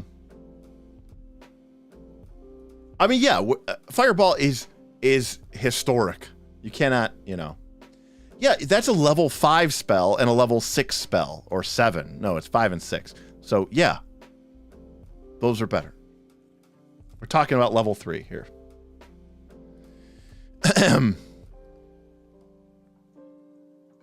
Yeah, I'm not exactly sure when we said it. We may have said it in the Patreon bonus target, but total entropy. Yes, you can. Yes, you can. So if you have somebody who's, you know, there's a pillar, okay, and they're behind the pillar, and you're over here, they can just have the fireball land here. The blast wave will hit you, and you don't get any cover. So, yep.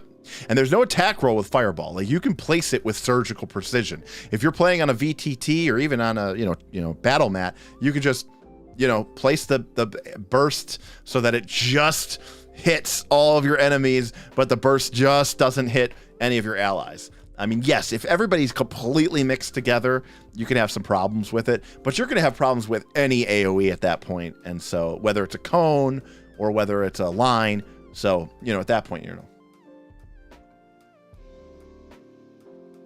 Also agree. I also agree. I mean, if we put Crashing Wave at A and it does 66 damage and it's a 30-foot cone, how do we not put Fireball above that? All right.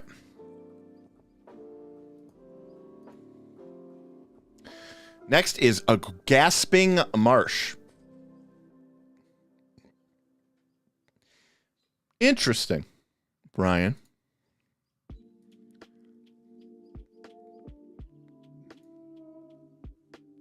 Oh, he's so right.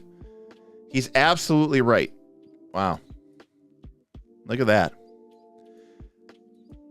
All those times that Burl was doing the Kobe, you know, and the fireball was like, that's not even what the fireball does now. It's just 480 feet away. There's just suddenly an explosion just appears out of nowhere. There's no streaking, you know, fireball.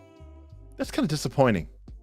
Ah, man, they really do kill everything that's cool. That's really disappointing.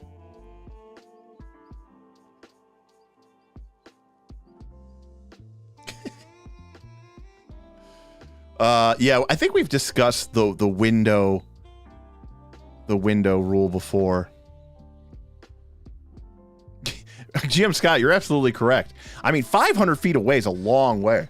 I mean, all you need is line of sight. If I'm like standing in some trees 500 feet away, that's almost 2 football fields, and it's a crowded area, and just blasts of fire start appearing in the middle of thin air, you're going to be like, I don't even know what's going on. Right, exactly, Ruin Smith. You're sniping with a fireball. So instead of hitting one person, you're just hitting the whole squad. Oh, magic. Magic in D20 based fantasy is silly. It's stupid and silly and stupid. All right. Gasping, not grasping, gasping marsh. Total entropy tipped $16.02. I cast Fireball. There you go. Thank you, Total Entropy. Appreciate the tip. Appreciate you casting Fireball. Fireball, we love it. We love it. And thank you very much for the tip. Very much appreciate that. Very, very kind of you. Total Entropy, by the way, the creator of the GM slot, which has gained no small amount of applause. All right. Gasping Marsh is from Strength of Thousands. It's got the poison trait. That's interesting. 30-foot range, 10-foot burst. Like, see, we're talking about Fireball, 500-foot range, 20-foot burst. And we're sitting here comparing this to this spell, which is a 30-foot range, 10-foot burst. All right. With a rattling hiss, you make invisible poisonous marsh gas. When you sustain, the mist dissipates completely from the previous area, and you can select a new area to fulfill with mist. So basically, it's a series of 10-foot bursts that you can get to do each round. And if you don't sustain it, the spell ends. It does 4d6 to each breathing creature that starts its turn in the area. They have to make a fortitude save. Then they become immune for 1 minute. Because once you breathe in marsh gas that is poisonous, you are like a character from the movie Dune, and basically a high-level Bene Gesserit who has learned to control their body metabolism to the point that once you've become exposed to a poison, like, you know, Wesley from The Princess Bride, he's a punk. He spent years building up his immunity to iocane powder, but not you. Once you are exposed to it, but just for once, you are immune to it for an entire minute. That's right. The marsh gas cannot harm you again. You are immune to the poison. Well, if it didn't have this line, I would be pretty excited about it. Instead, I am kind of not excited about it. This is a very short range, very small fireball that, yes, you can move it around each turn, which is something. But on a failure, on a, you know, normal fireball stuff, but if they do fail, not just crit fail, but just fail, they are Sicken 1. And Sicken 1 is a really good debuff. It's better than Frighten 1, in my opinion, because not only is it persistent, but again, this is where flavor text would come in. But according to the rules of Sicken, the spell doesn't actually, once you're sickened, if the spell ends, you are still sickened. The only way to remove Sicken is to retch. And that means you're using an action, and that means you have to make another saving throw. So this spell, it is a damage debuff spell. So it's not as bad as we would think it would be. For the duration, without that line, it would be A plus S. I agree, Brutus the cat. Sicken 1 is huge. But 10-foot radius, 30-foot range is pretty rough. That being said, this spell is an A-tier spell. Even with that shitty range, even with this absolutely horrible, like, this is a great reason to have reach spell as a meta magic. But getting Sicken 1 on a failure and getting Sickened 2 on a critical failure and taking ongoing 1d8 persistent poison is nuts. Now, I did just realize something, though. Did you guys realize what the problem with this spell is? Let me know what the spell... There is one big problem with this spell.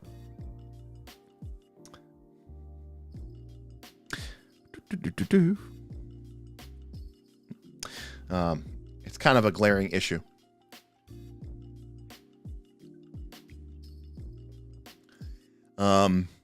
It doesn't heighten. That kind of sucks.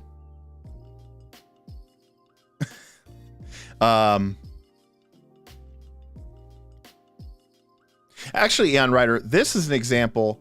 Yeah. Oh, I thought you didn't scroll down. No, I did. It does not heighten.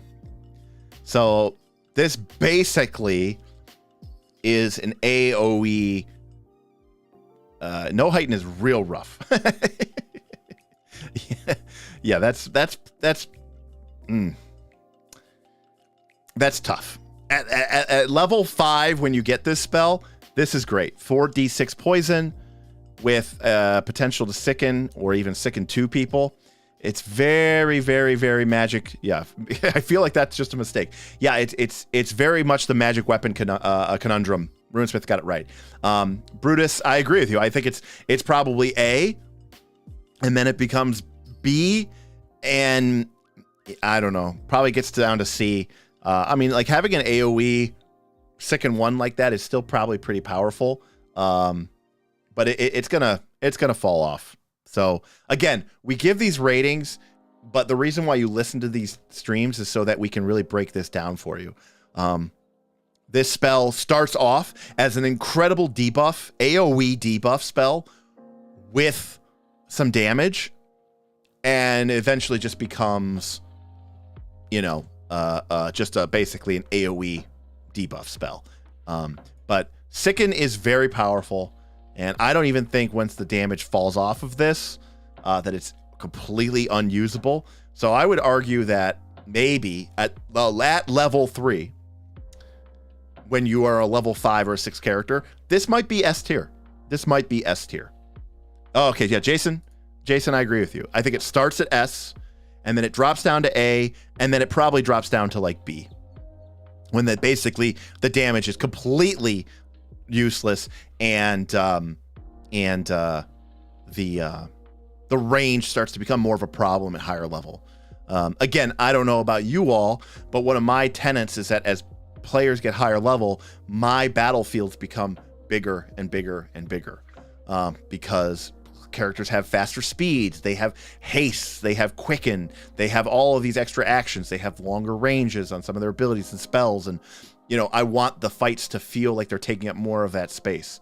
So yeah, so we're gonna stick it at A, with the understanding that this spell starts off as incredible S, but then by the time you're probably level 7, 8, 9, like it's probably just an A. And then by the time you're into your teens and the damage is almost useless, it's probably a C or so.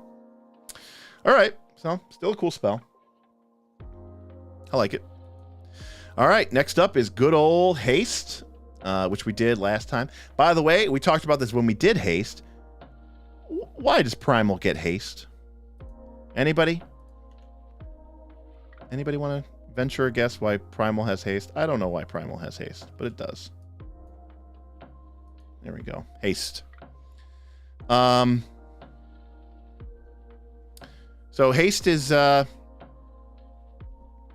was kind of like, hey, this is controversial, but Haste is just, here's the thing. I mean, I guess it just alters the body. I don't know. It's hard for me. I don't know. It's just weird to me that it's primal. Haste was like never a druidic thing. It's just weird that like everybody gets access to this buff, but the divine list, which is like should be like the buffing divine should be like the buffing and restorative list. So what the hell is going on with this? Like, I actually do think Haste at 7th needs to be brought back into this list as S+.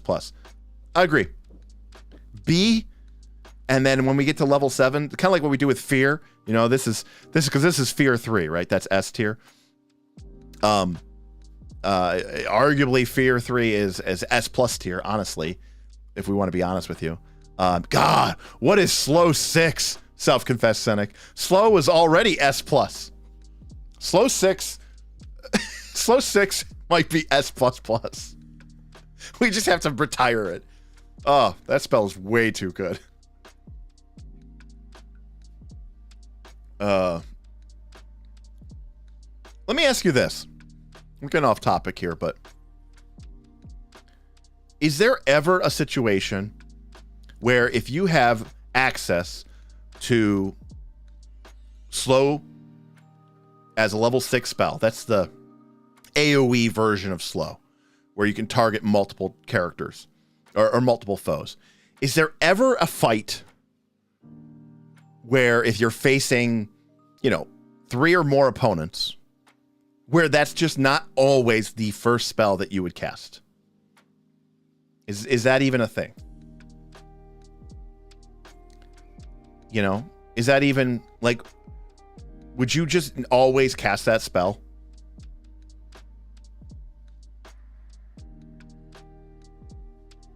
You like roaring applause more at higher levels. Ugh.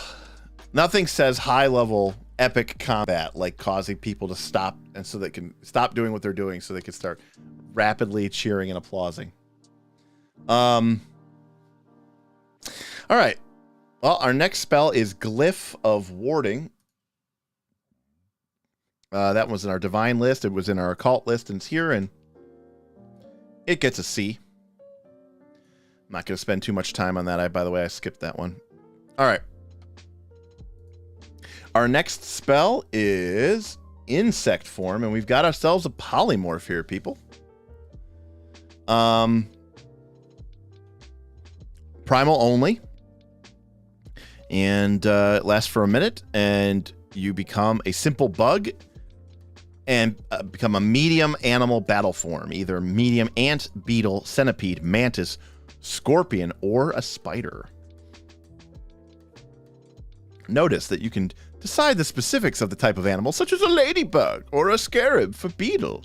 GM Scott, it is not. We did ooze form last time. We did ooze form. And that one we liked a lot. I liked a lot. So let's talk about what happens when you go into your insect form. Now, keep in mind, this is a level 3 spell, so your party, the rest of your party is like level 5 or 6. So at level 5 or 6, most of your party members are going to have 6 points of AC from their armor. That's going to be 5 from a combination of the armor bonus plus their dex, which caps out at 5, with the exception of full plate, which goes to 6. So props to full plate. But most people are going to be at 5 points of AC, and they're going to have a +1 item bonus because they're going to have an armor potency rune. So that means that they're going to be getting 6 points of AC in complete total from their item bonus and their armor bonus. And then they are going to be trained, which is going to give them 2 plus their level. So that means that they are going to be at 18 plus your level. So this gives you the exact armor that a traditional martial melee type character would have.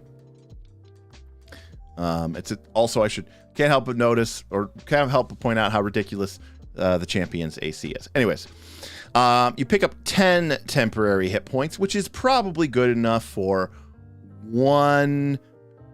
half a hit to 1 hit. You gain low light vision, and then you gain some attacks. Your attack modifier is +13. So let's break this down. At level 5, your characters like your barbarian and your ranger and your rogue have become experts. So now they are going to have 5 + 4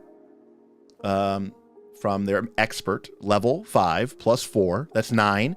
They're going to have a +1 item, that's 10. And they probably have an 18, now 19, but that doesn't make a difference to our stat, which means they're getting an additional 4. So your barbarian, your rogue, your monk, your ranger, etc., they are all going to be attacking at +14. So this puts you 1 behind the martial characters.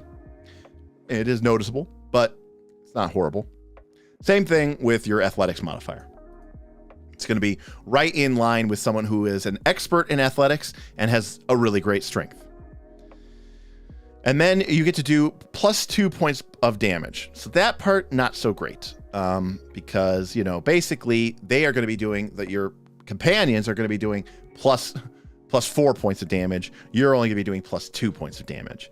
If you're an ant, you get some climb speed, but you do 2d6 damage. A beetle doesn't get the climb speed, but they do 2d10 damage. So it's very relative to basically a character with either a D6 weapon or a D10 weapon or a D8 weapon, basically with a striking rune doing their damage. So the damage isn't particularly great. I mean, it'll work. It'll definitely be more than what you were doing otherwise. And in something like the beetle form, I mean, 2d10 plus 2 damage is not the worst thing in the world. It's probably less damage than, a barbarian or a fighter or whatever with a great club or a maul is doing. Hey, thanks for the self-confessed cynic super chat. Oh, another thing that might beat slow for turn 1 is confuse. I would agree with that. Confuse is ridiculous, and at level 7 when you can AoE it, it's completely ridiculous. It's completely dumb. Then you follow up the confuse with slow. Oh, okay, so that's the pattern. But I do agree with you that is very powerful. That is very good. Thank you for the super chat. And total entropy. So again, they call this a battle form, okay? But I do want to heighten it. It only lasts for a minute. That's the part that kind of stinks because it is a battle form. But we can ignore the damage. Let's talk about some of the extra bonuses that you get. Like if you go into the ant, you get a climb speed. If you go into the mantis, you gain imprecise scent 30 feet. If you gain scorpion, you get imprecise tremor sense 60 feet. And you get a little bit of extra poison damage. The spider gets a climb speed, and it does poison, and you get access to a web attack. So those are cool things. They make a difference. And it heightens. And in my personal opinion, the heightens could be more powerful for battle forms. I'd like to see more temporary hit points personally. I would actually be completely happy if they doubled the temporary hit points that a lot of these spells give. I think insect form should give 20 temporary hit points, and at 4th level it should gain 40, and then at 5th level, I don't know, 50 or something. I think the temporary hit points should be more. Hit points aren't the same kind of resource that they used to be in older versions of the game, right? We know how easy they are to get back between medicine and treat wounds checks and focus-based healing spells. So it really is more like a combat resource, and I would love... And you're giving up a spell slot for this to be not quite as good as, a barbarian or a ranger or a rogue. So I would love to see these temporary hit points be higher. I think that would be a lot more fun. Yeah. But I like the spell. It's cool. It does cool things. It's not A tier, but I think it's B tier. It's got a lot of versatility. And you got to love that. And it gives you a really great athletics modifier. If you're a druid, you probably have a shit athletics modifier. This is going to give you a great athletics modifier, as if you were an expert in athletics with a maxed out strength. I think I think that's pretty great.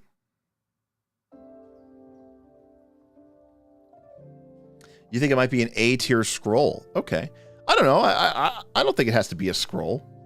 I think casting it's pretty reasonable. I guess the question is, do we think it is an A spell or a B spell? Well, we'll put it to the chat. As a regular spell. All right. Poll is out.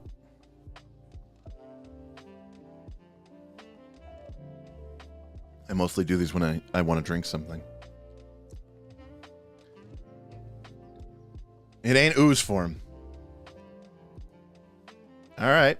I don't disagree with you.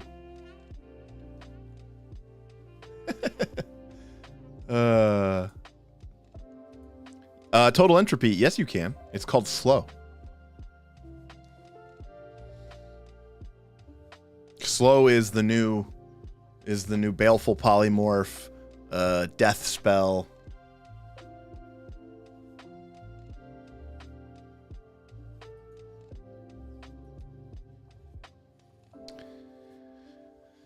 All right.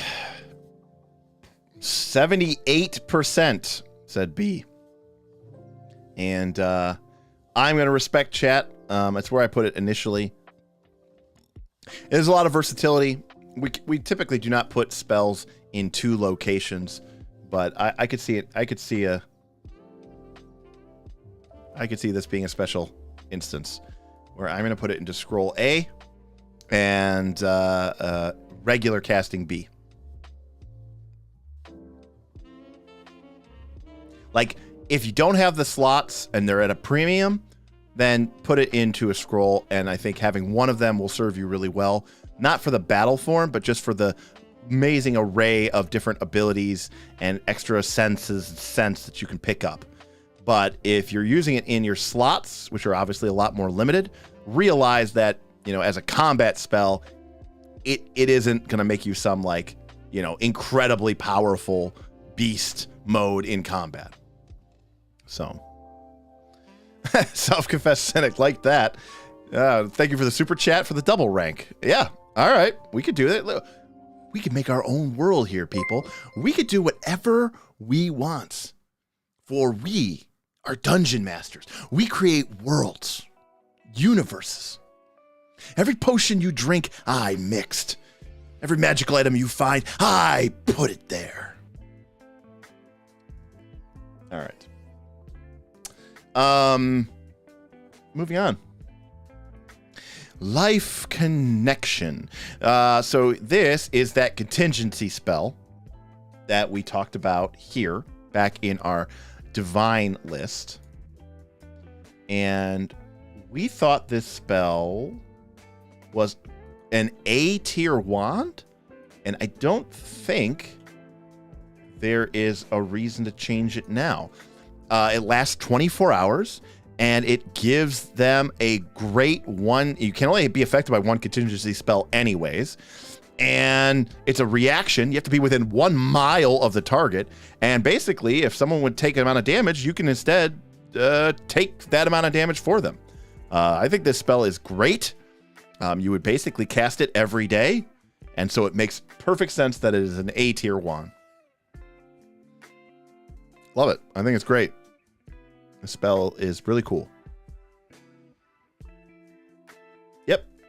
A tier wand. So I think everyone's in agreement on there. We had a good lengthy chat about this on the divine spell list, and I think we all agreed on that. So that was pretty cool. All right.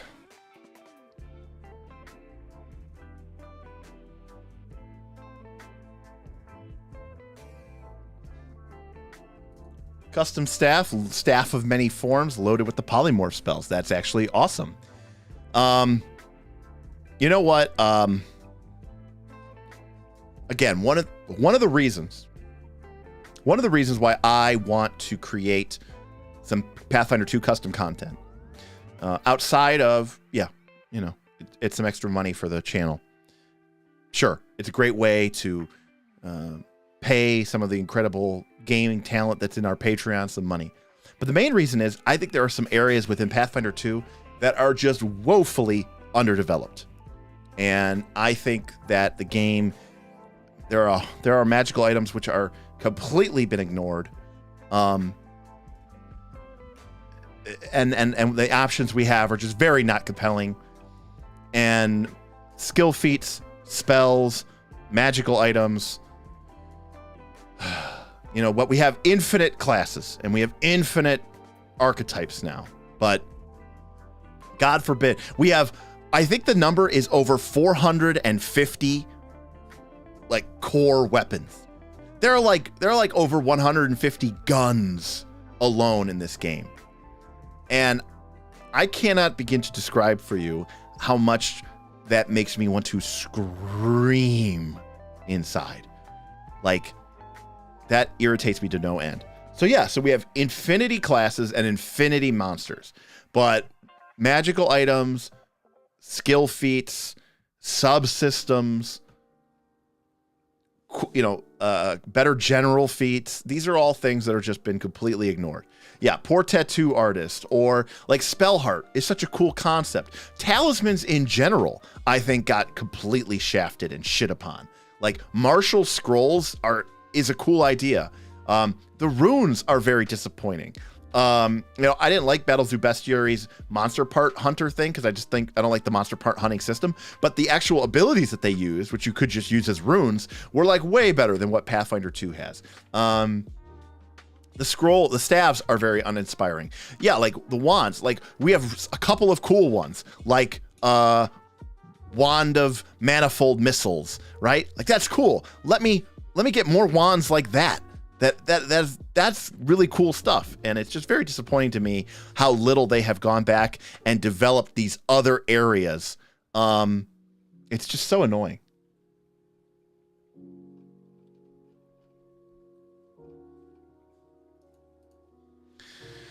Ian Ryder, I agree. Talismans are such a cool concept. Most of them are underwhelming. The first problem with talismans is that in order to use them, you usually have to be trained in the skill that would make you good at using them anyways. And this is all about Pathfinder 2 not wanting to shit on anybody's parade, right? So like the talisman rune, which helps you take less damage from falling, okay, you have to already be an expert in acrobatics in order to put that on your armor, because they don't want the person who invested in acrobatics and maybe took catfall to feel shafted because someone was just able to take a, talisman and stick it on their armor.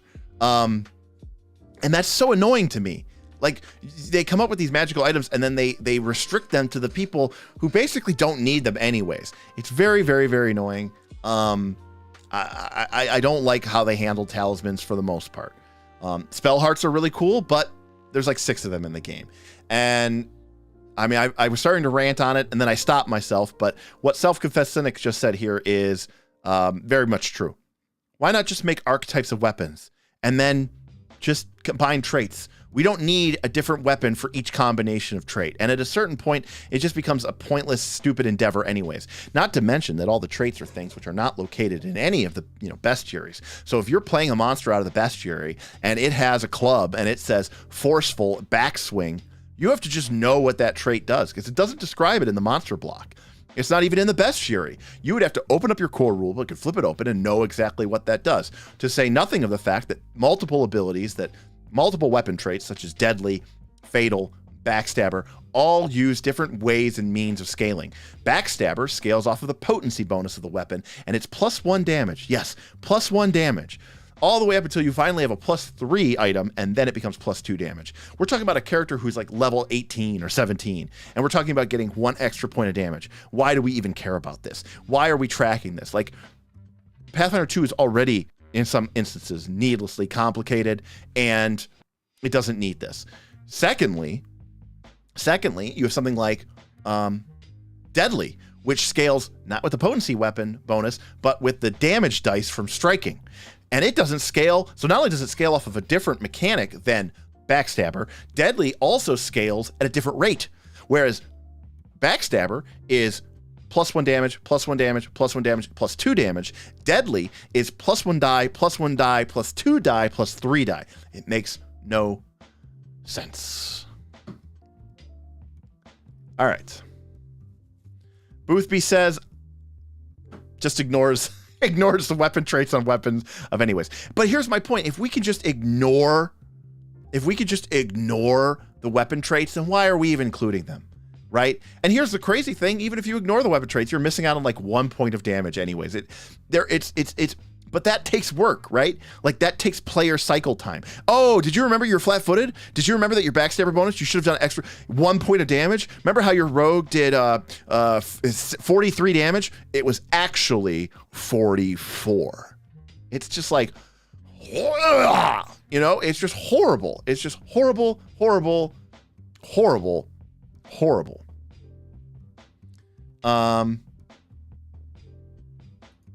I agree, Eon Rider. Once you take Catfall, you get to use it every time, and the person who took the Catfall talisman, it's one and done anyway, so it's just crazy. Anthony, we are not yet talking about Lightning Bolt. We got distracted by weapon traits. Yeah, big same. Big same, Boothby. I try to because, why are we playing this game? Why are these things in the game if we're not there to use them? I guess. I don't know. No, yeah, Jason, you do need to have the skills in some instances to be able to equip it, which doesn't even make sense anyways. Talismans are garbage. There's a couple of good ones. There are a couple of good ones. I think Owl Bear Claw is pretty reasonable when you first get them. All right. How about that bolt? Ian Ryder's really excited about Lightning Bolt. Lightning Bolt does clean damage. 4d12. It's cool that you get to roll d12s, right? We can all admit that. That's pretty sweet. And it's less damage than a fireball, right? 6d6 is 6 times 3.5, which is an average of 21 damage. And this is 4d12. Oh, no, I lied. Does it not scale the same?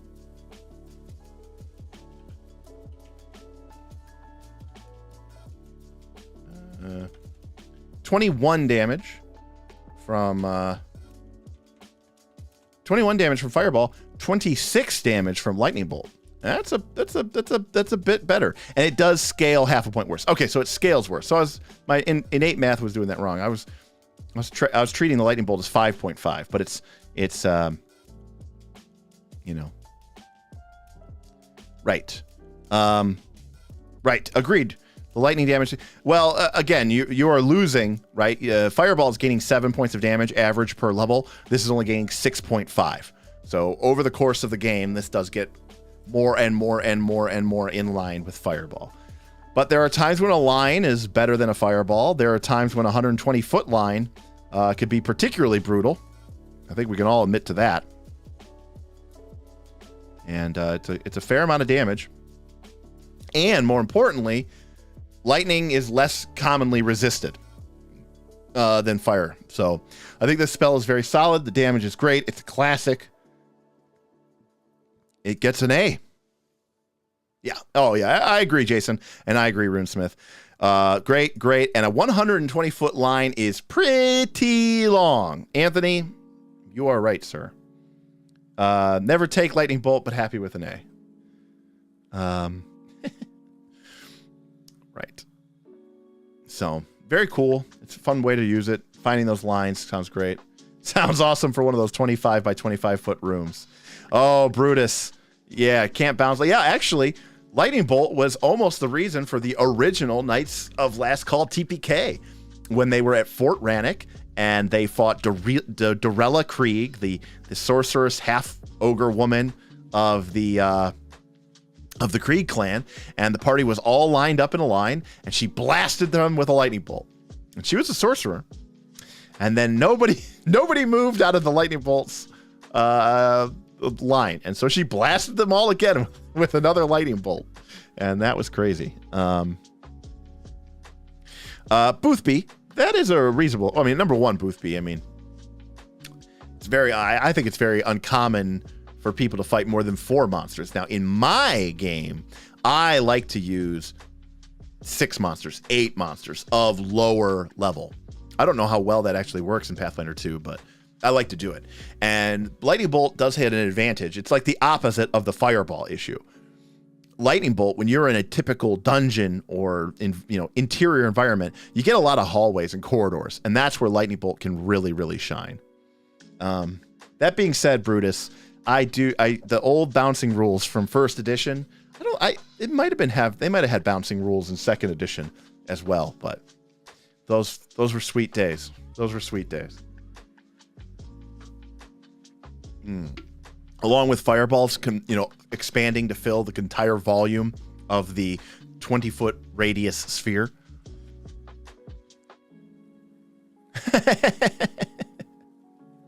Yeah, if Lightning Bolt could bounce, S tier. Oh, yeah, that'd be sweet. I wonder how you would manage that, right? What would that look like in the game? How would you expand resources? What if there were feats? I guess there would be a meta magic feat, right? But I wouldn't want to use a class feat for it. That's my problem with meta magic feats. I want like meta magic feats to be skill feats. Basically. But like it'd be cool to have like something like a meta magic feat that let you, turn electricities into like, bouncing stuff. But see, the thing is, I don't want to just I don't want to pigeonhole everything into spell trickster. Anytime you want to do something cool, it's spell trickster, right? That idea I don't like. You know, that's what I don't like. That's part of the problem with that.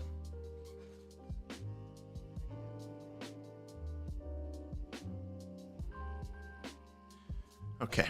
Sorry, I had a hangnail here. Grimoires might. My knowledge of the rules on them is a little bit wonky, but I just think the idea of like we have all these traits in the game, and they just don't seem to matter enough. And I'd like to use them more than we are currently using them. That's all.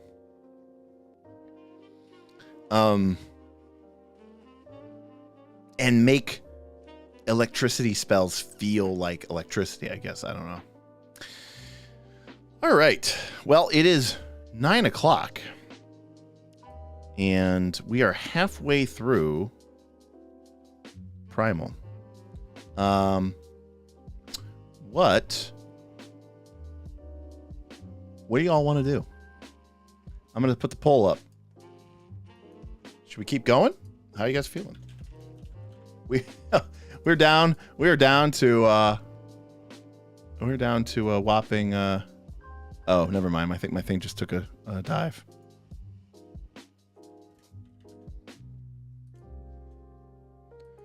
All right, you guys let me know. Should we keep going or not? Yeah, some people have been very generous with the tips, and I must say that I appreciate the fact that we have not hit the 125. Normally, I would ask for more money, but in this case, I'm kind of okay not having to do a live stream from the boat. So, but we got 34 people in here, and we got some spells to go. We want my full overhaul with design notes of my trag system. That's right. Trags are very cool. All right. Oh, take a swig here. I could probably go for another hour, though, right? Seems reasonable. Maybe we'll even finish. All right. Well, looks like it was overwhelming. Yes, says go yes. Okay. Well, let's get into it then. Mad Monkeys. All right. This is a primal only spell. I'm going to have to copy these things over here because we did not have them. All right.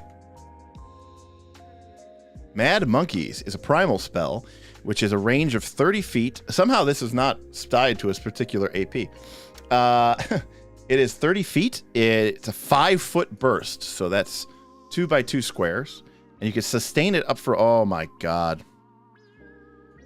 Look at all this text. Oh my God! You guys hooked me. You hooked me so good. You said, Derek, keep going. And then this is the first spell that we get up. Oh, my God. All right. Let's see what these freaking monkeys do.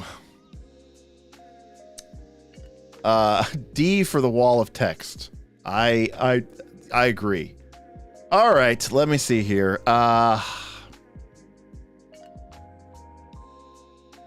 Look at this random nonsense they put in here. Because the monkeys are magical spirits, they can't be attacked or hurt. But casting Calm Emotions or a similar effect over the monkey makes them docile, causing them to cease making mischiefs. TLDR rank. We really need a TLDR rank. Oh my God, why is this description so long? Yeah, it's because people like cute monkey. This is what your chibi Funko Pop shit has done to our game. Okay? This is the direct result of it, okay? For starters, this spell is weird because it's a summoning spell, but Jason, you got it exactly right. It's an AoE disguised as a summoning spell. That's just stupid. All right, basically, you can create a cloud of monkeys that try to steal items, yada, yada, yada. It's probably horrible. All right, they can scream and loud, and they can potentially deafen somebody. And then there's a whole save here. If they fail, they're deafened for a whopping 1 round. They could do tumultuous gymnastics. Everybody has to make a reflex save. And if they fail, they only get a DC 5 flat check to otherwise get disruptive manipulate action. This spell is horrible. All right. All right. So, Mad Monkeys, it's gonna get a D from me. D for disappointing. All right. D for disappointing. All right. We've got next up is Magnetic Acceleration. All right. I'm sure this sounds like some sort of weird anime thing, so I'm sure Vin will be on it.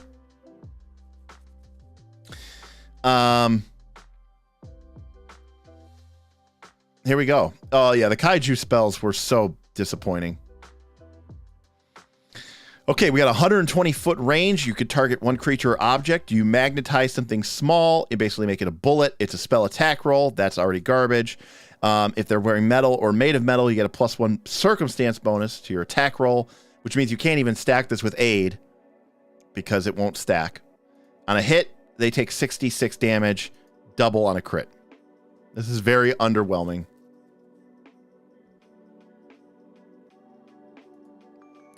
Top pick. This was your top pick for single target damage spells at high levels.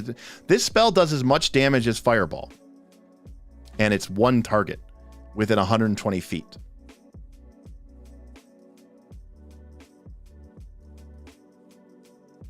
This seems very underwhelming to me. Doesn't Hydraulic Push, which is a level 1 spell, do the same down amount of damage? Yeah, I mean it's damage. It's not. I'm not going to give it a D, but it's not. I don't think it's very good.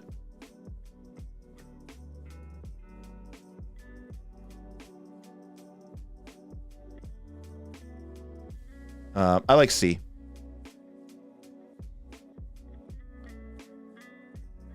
Yeah, but note, almost all single target damage spells are total trash. I agree. I mean, I do agree with that. The one thing that we all agree is that single target damage spells that scale really well, which just doesn't really scale really well, are great because if you can aid that person, they can cast True Strike, you can go for the crit. But in this case, you're already getting the +1 bonus if it's a circumstance. So this doesn't really do anything if you're being aided. So no, Brutus, you're 100% right. I mean, everybody has to have their shtick, right? That they do. So when you're doing single target damage as a spellcaster, you're almost paying a price because they don't want you to be able to step on the toe of the rogue or the ranger or the fighter or whoever or the barbarian. So I'm not super impressed by that. All right, we got a Primal Druidic Classic Meld into Stone, which is also now arcane, as it turns out. But for 2 action, it lasts 10 minutes. You merge with an adjacent block of stone. You can hear but not see what's going on. And you can cast spells as long as they don't require a line of effect. So mostly just on yourself. If they deal significant damage to the stone, you take 10d6 damage. Here's the problem. I mean, obviously, I think this is a scroll spell, right? Thank you, Jason. Does 7d6. Okay. So it's baseline 3d6, then it's +2. So it's 3d6, 5d6, 6d6. I agree that the duration here is way too short, Loth.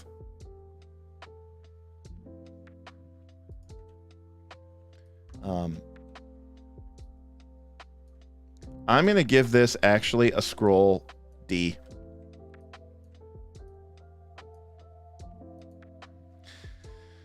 The duration's just not long enough to really do with this spell what you want to do with it.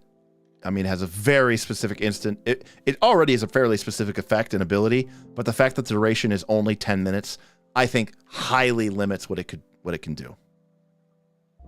I don't think it's a GM spell at all. I don't even... Why are you guys saying GM? This is weird to me. I'm curious about this. Why you guys think that?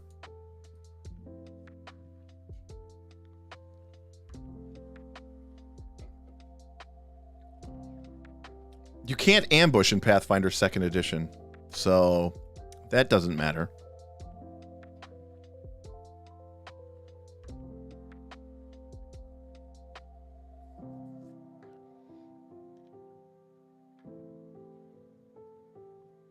Someone coming out of the wall is going to be an initiative check, just like if they were standing in the room. Okay, so it doesn't make a difference. They emerged from the wall. They were completely hidden. Everybody make perception checks. We'll start an initiative. He's standing in the middle of the room. You see him clearly from a mile away. Everybody make a perception check. Yeah.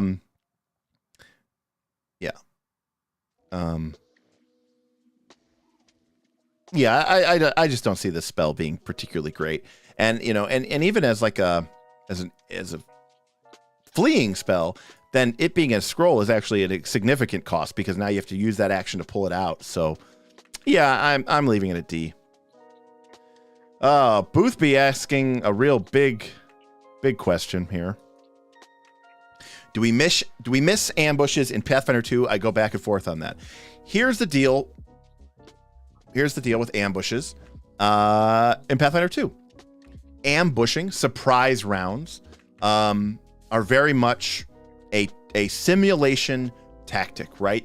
In historical warfare, if one side had surprise and could take the enemy unawares, that was usually it. That was the end of the fight. So it's very realistic, okay? Pathfinder 2 is trying to move away from being a war simulation game and moving more towards being a board game or a sports game or a MOBA game, right? And in those games, you have two parties that start off on roughly the same even footing. You don't start off a sports game with, one team getting to be prepared to sack the quarterback or, whatever, like as the start of the whistle, right? It doesn't work that way. No, everybody gets the same number of players. You line up on the same side of the line, et cetera, et cetera, et cetera. And that is the needle that Pathfinder 2 has pushed. They have pushed themselves away from sort of combat as war, and they have moved themselves more towards combat as sport. How you view that and how you want to see that, how you want to approach that, it varies a lot on what you think the game is about and how you want the game to be played out.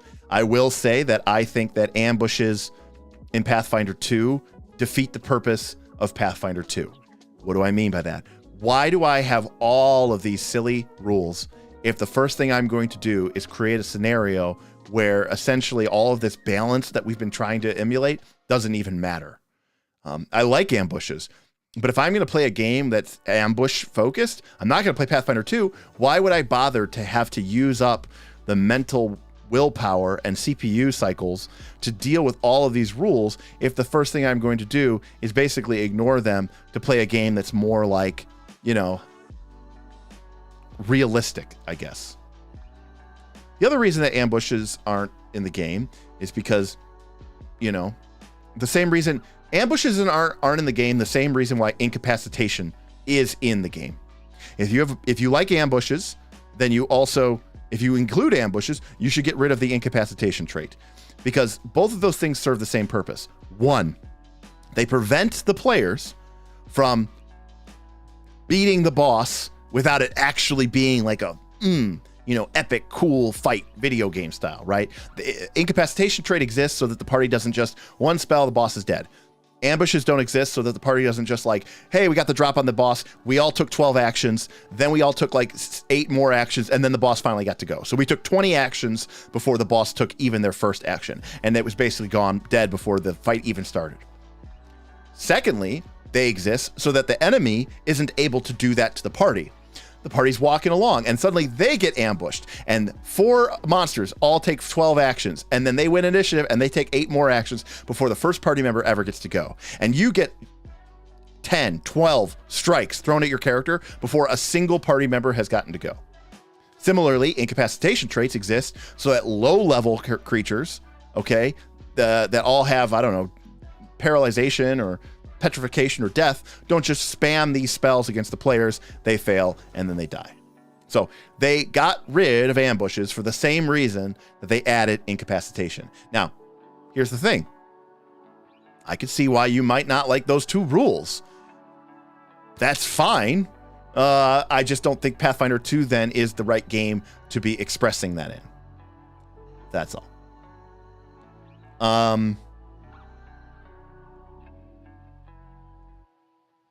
So that's where I am at with that. Where were we? Mind of Menace is our next one. We did this one already. It was in the wand case for Divine at C. Again, another contingency spell. Not as cool as Life Connection. Fairly limited, but it lasts 24 hours, and if you don't have Life Connection or don't want a reason to have Life Connection, this one can work pretty well as well. So,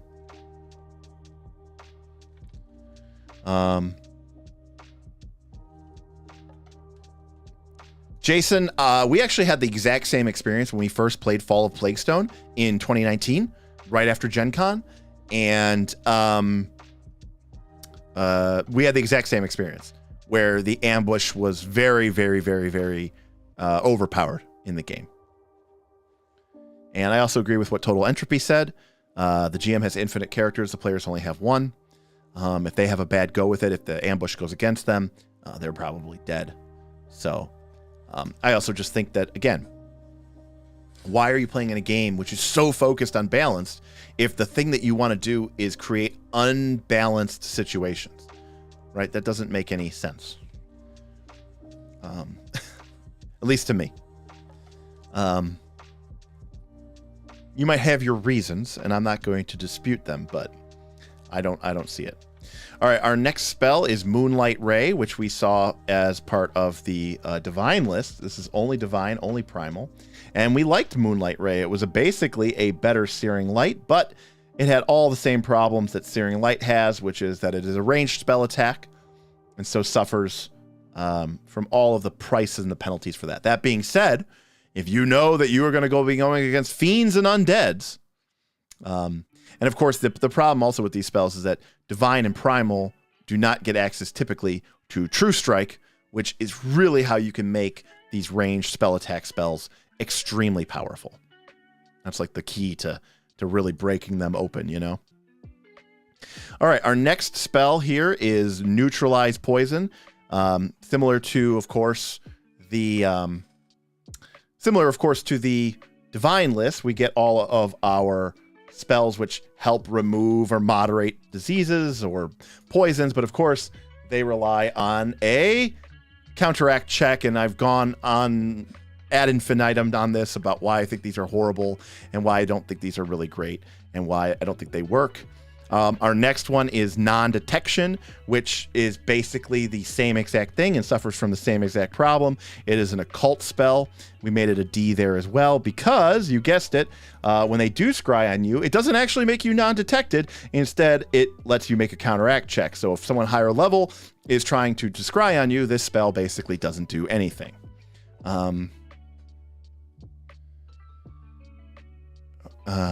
I'm just crushing through these spells, and everybody's chatting about something else here.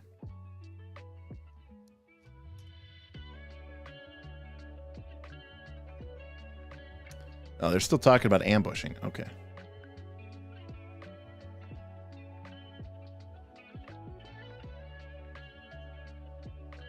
All right. Next is Oneric Mire, another spell we covered in the occult list. I think we thought this one was fairly okay. Oh, yep, it is a C. So a C for Oneric Mire. Organ Sight. Oh, or good old Organ Sight, a spell that we gave an F to because this is one of those extremely dumb spells that is so specific and so needlessly detailed. We just don't even want to do it, you know? It's very silly.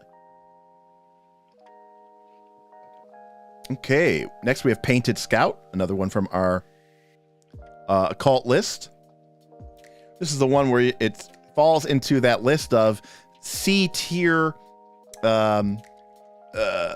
C-tier divination spells that are basically a very limited version of clairvoyance, basically giving you some form of mobile detection, and, you know, it kind of like Animal Vision, Farsight, Familiar's Face, and Painted Scout.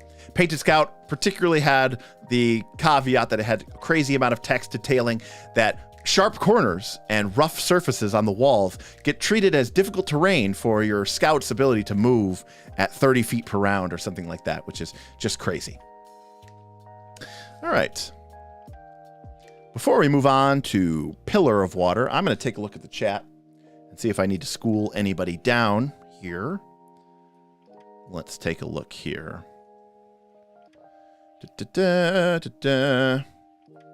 I agree with what Luigi's saying here. True Strike is the reason there aren't runes for spell attack rolls. I also think there aren't runes for spell attack rolls because they don't want casters to be doing damage. They want fighters and rangers and monks and barbarians to be doing damage. They want casters to not be doing damage. So, oh, K-Swiss deck. We read Organ Sight on the Divine list before. It's way too long and it's not very good at all. Look at this. It's not even that. It's not even as long as Mad Monkeys. So, but you know, it's a crazy amount of information, and it gives you one time extra 46 precision damage, and you get a +2 medicine checks if it relies on its organs, but a -2 if you need to see their skin. It's basically X-ray vision, but they gave it a weird name, and it's just kind of silly and stupid. All right. Let's see. Well, you know, and here's the other problem too.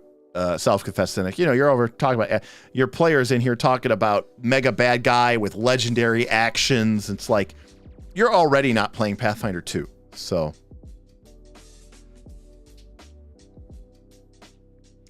So it's kind of crazy.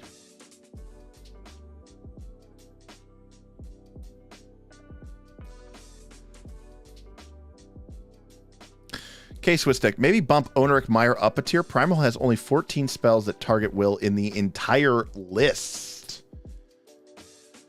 I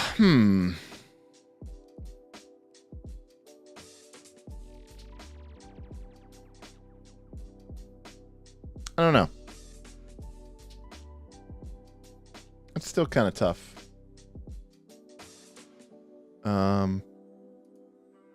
Let's take a look at what Oneric Meyer does. Right.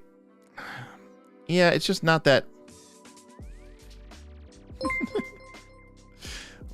Who does run Pathfinder 2?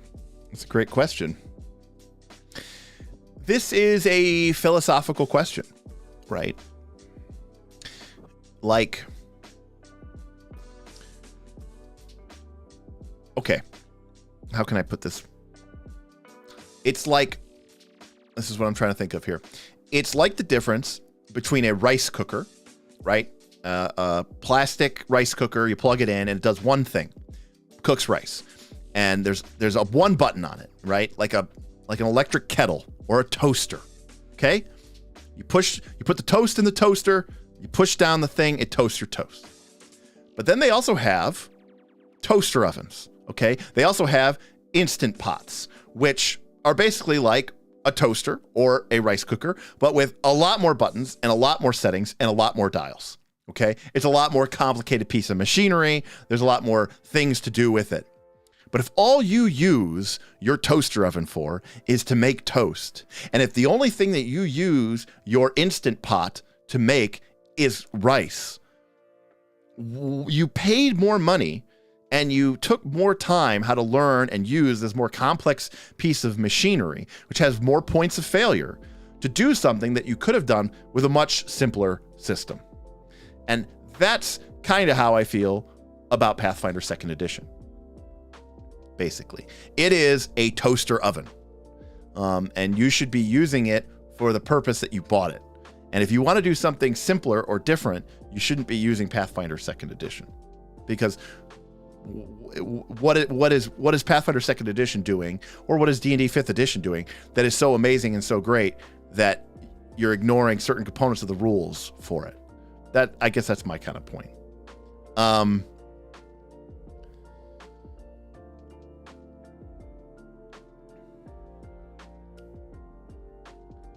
You don't optimize your rice in my Instant Pot? I don't know. Should I be? I'm currently not. Case in point, I do not have a rice cooker. I do have an Instant Pot. Do I make rice in my Instant Pot? I do. But I also use it to make stews. I also use it to make stocks and broths, right? I use it for a lot of different things. I use it to cook eggs. Like, I use it for a lot of different things. So... it's a good little combat system with some fun fluff mechanics around it.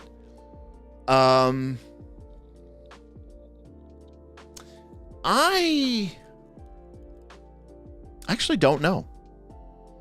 I don't know, actually, if I think it's a good little combat system. So that's interesting.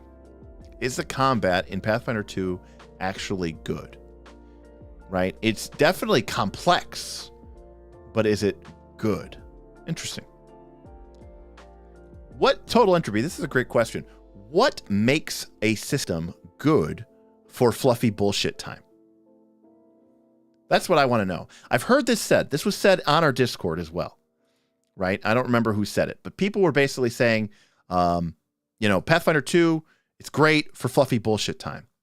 What does that mean exactly? What does that mean? Describe a system for me that is bad for fluffy bullshit time. What is it? What is an RPG system that is bad for fluffy bullshit time? Like D&D 5e, Pathfinder 2nd Edition, D&D 3rd Edition. What are these? Are any of these? Are any of these really bad or better or good at FBT? Like, is there something that, makes Pathfinder 2 good, better or good somehow for fluffy bullshit time? This is the grasp of what I'm talking about. Is the combat good would be an awesome video. Dungeon World, you accidentally make moves during FBT. Actually, I do agree with that, Sater. That is actually completely correct. Yeah, Fatal is obviously horrific and horrible. I'm just...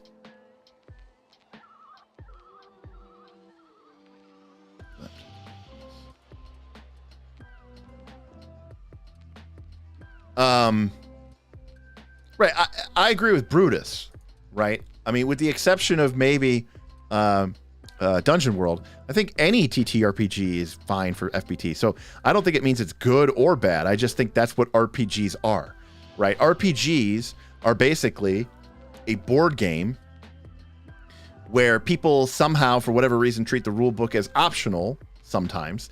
And then one player gets to cheat a lot, apparently, and everybody can just sort of make stuff up as they go along. So which is fine. That's great. That's what we do here. But I don't particularly see Pathfinder 2 as being any better at that as anything else. Doesn't Dungeon World essentially encourage FBT unless I misunderstand it? Yes, except it's not fluffy bullshit. In Dungeon World, the fiction drives the moves of the game. So a great example of that is in Pathfinder 2nd Edition, I could say to you, I stride and then I strike with my maul, right? And that is a legitimate legal game action. There is a move in Dungeon World called hack and slash. I cannot say, per the rules of the game, I hack and slash my foe. That's not a legal move in the game. The only way that hack and slash can happen is we are having a conversation. We are describing what is going on in the fiction, and I say something which requires, the GM does not get to decide. It is required that the hack and slash move now triggers. and executes. The GM is not allowed to make a decision of whether, I'm going to ignore it in this instance. No, it either happens or it doesn't happen because of what's happening in the fiction. So, whereas in Pathfinder 2, if I say I stride over and I strike him with my maul, map attack, fundamentally that is no different than me saying like, I wipe sweat from my brow and scan the horizon, and that is when I see the horned devil at the other side of the battlefield. I grit my teeth, I run my leather boots over the rough, broken stone and masonry of the crumbling courtyard, and as I approach, I bring up my massive flaming maul and crush it down into the creature's, body, make my attack roll. That was fluffy bullshit time, but it doesn't change anything about the game. It doesn't change anything about the mechanics. It's not required, and some players do that. Hell, some people might hear someone say that and go, oh my God, dude, we get it, okay? You wanted to be an author. Just shut the hell up and rake your D20 roll. So it's an interesting, component. My point is, Anthony, that in Dungeon World, you would not be allowed to attack that creature unless you said it like that. Because you couldn't just say, I go over and hack and slash him. That's not a legal move. You are not allowed to hack and slash somebody. Hack and slash is a move, but you're not allowed to do it. It'd be like if in Pathfinder 2nd Edition, you weren't actually allowed to take the strike action. Instead, you would just describe what your character is doing, and then that would trigger mechanically the strike action. Right. FBT is roleplay without any mechanics, without any consequence, without any game system. There's nothing in the Pathfinder rulebook of all of its many pages that basically says anything about role-playing having any sort of impact on the game whatsoever. It is defined as a role-playing game, but there is nothing in the role-playing game about it being a role-playing game, right? It's a very weird misnomer. It's like football, American football, right? Like, we call it football, but that's a horrible name for it because really it doesn't really have anything to do with football. Football is a great name for soccer because that's what you do. You kick it with your feet. You move it with your feet. It's all about the feet, right? Baseball maybe is in between. It should probably be called like bat ball, but we call it baseball. There's bases. You have to move around them. That's how you score. Like, okay, we can accept that, right? And so you kick in football. I get right. And you know what? You role play in Pathfinder 2, maybe to get some hero points. It's not, you might role play in 5th edition to get inspiration. It's not completely devoid. It's not completely devoid of meaning, but no, it was coined by Derek and Smith, specifically Smith, to redefine role playing in the way that it needs to be defined. That's all. Not we want to redefine it. It needs to be redefined. And so, yes, FBT is just role-playing regardless of whether it has meaning. And vice versa. It is not required to play the game. I have played Pathfinder 2 and D&D 5th edition with people who I would say did not role-play at all. They didn't make any decision for their character that wasn't as if they were just playing a board game. Like if we sat around to play, Kingdom Death Monster or Descent or Hero Quest or, the Legend of Dritz D&D game, it basically played out exactly the same as if we were playing this game. It doesn't make any difference. Well, no, what I am actually saying that, role-playing specifically is the act of describing and your character as driven by their motives, their goals, and their personalities. Now, if that actually matters, then that is a role-playing game. If it doesn't matter, that's fluffy bullshit time.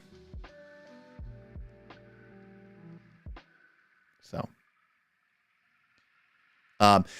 now I have to give it up for this man right here, self-confessed cynic. Vin in the Patreon, because he said something to me which I think was very honest, and he said something which is very open and was very, I think, I think, I don't want to say brave. Brave is a bad way to describe it. But when we sort of sat down and we defined these definitions of, what is role playing, what is fluffy bullshit time, and there are plenty of games out there, by the way. I'm not making this up. I am drawing from other games which draw upon this distinction. Okay. Self-confessed cynic said, you know what? Having heard that, I actually don't think I would want to play what you are defining as a role-playing game. We had another person in our Patreon who said, you know what? Actually, as I'm hearing you describe that, I think playing what you are defining as a role-playing game would actually sort of stress me out. It would be sort of anxious. And Self-confessed cynic basically said, I want to play an action combat sort of board game, and I want to have my fluffy bullshit time sprinkled on top of it. And I actually do not want this role-playing contingent or component. That is a very acceptable answer. I am not trying to say that that is a wrong answer. In fact, I'm trying to say that that is a great answer.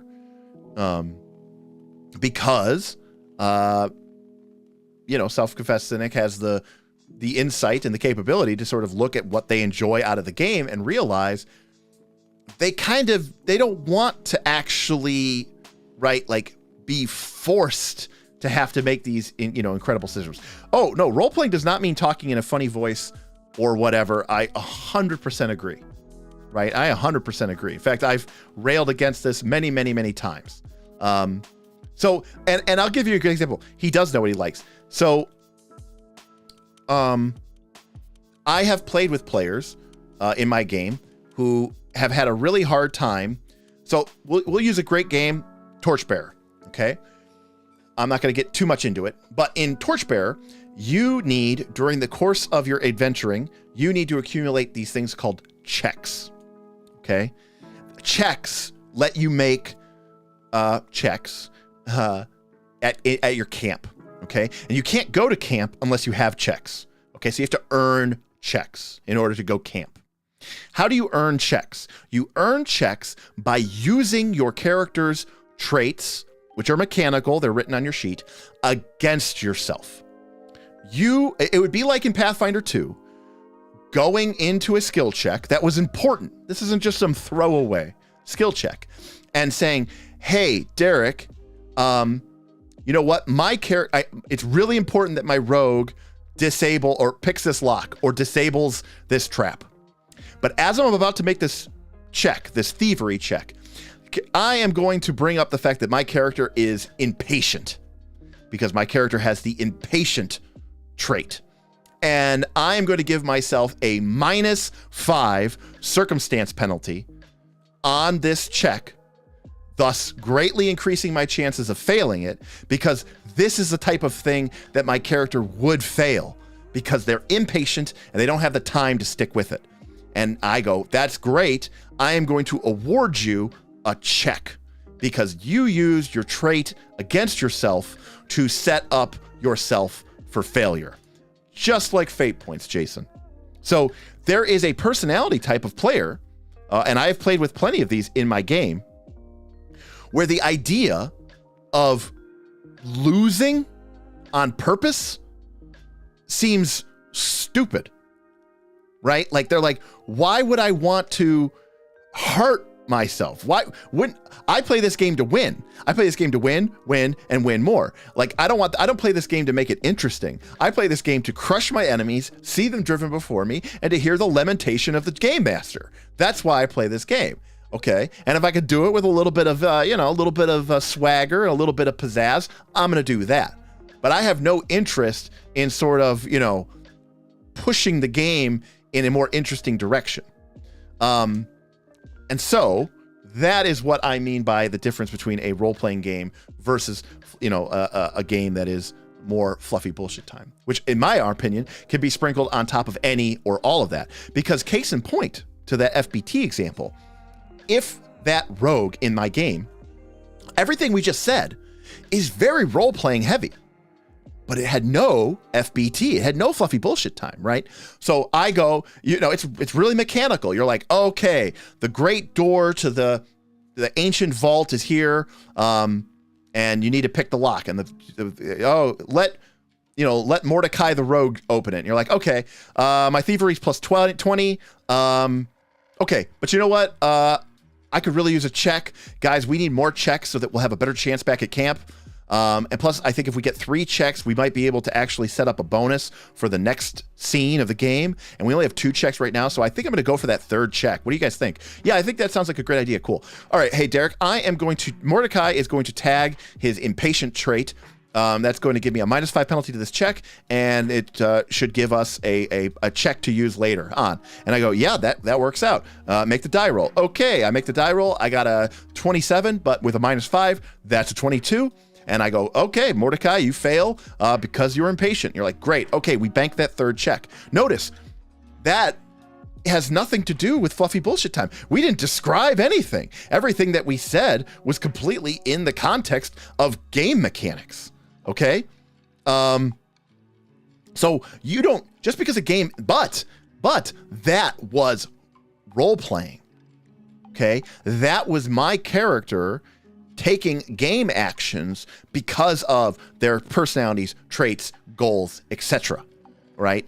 I wasn't making the decision because it was good for us to beat the game like it was a video game. I was making that decision because that is what my character is like. My character is an impatient person. My character would be likely to fail this check. And a role-playing game that is encouraging this will have mechanics built into the game system to reward a player for doing this. Because if you do that in Pathfinder 2, the game system doesn't give you anything. And so then it just feels like you are... this is how you get the lawful stupid paladin who goes, oh, that's a necromancy scroll. I destroy it because that's what my character would do. And that's good role-playing. And it's like, no, you just kind of come off as being a dick, So, anyways. K-Swiss deck, similar to how Blaze of the Dark Candles XP giving you someone trauma impacts your PC or crew. That's exactly right, K-Swiss deck. And not only that, in a game of Blades in the Dark, there are, by default, only 3 ways that you can gain experience points.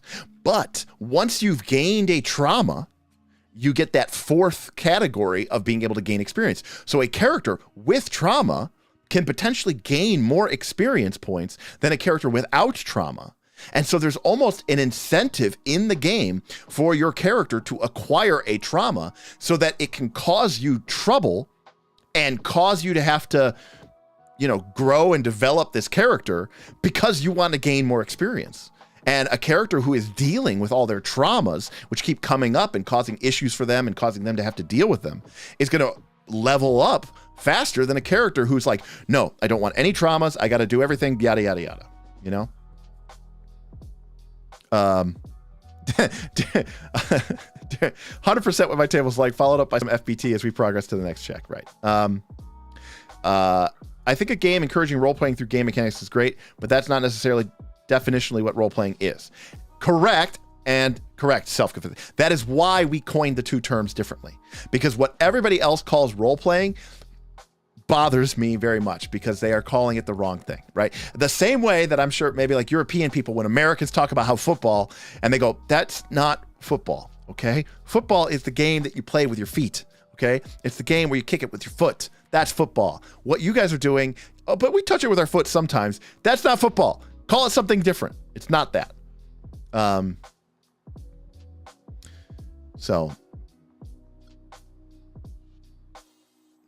Correct. The thing is, in FBT, you could still choose to do that, but the game doesn't care. At that point, you are just making bad decisions for no gain or particular reason. And more importantly, that's fine. We see that all the time in TV shows and movies, right? Characters make horrible decisions that just cause them pain and suffering. But this is supposed to be a game. It's supposed to be fun. And I think a game that encourages you rather than penalizes you for making those kind of interesting decisions is one that promotes a different type of narrative and story. But that doesn't mean that game is better, right? It means that the game, is different. But it is a different type of definition.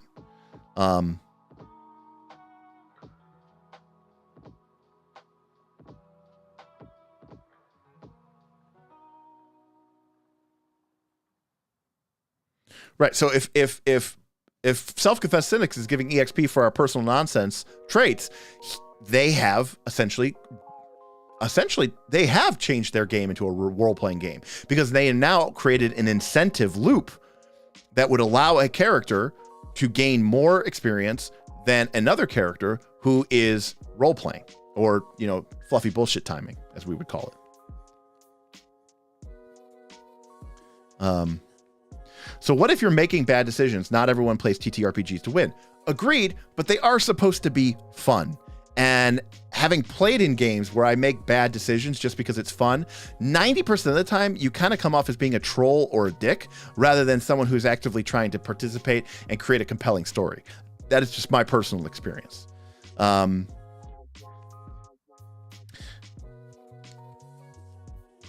And again, this is all as written. Pathfinder 2 makes no effort to define or decide what is or what isn't role-playing. It classifies itself as a role-playing game, but really doesn't do anything to encourage or require you to do that.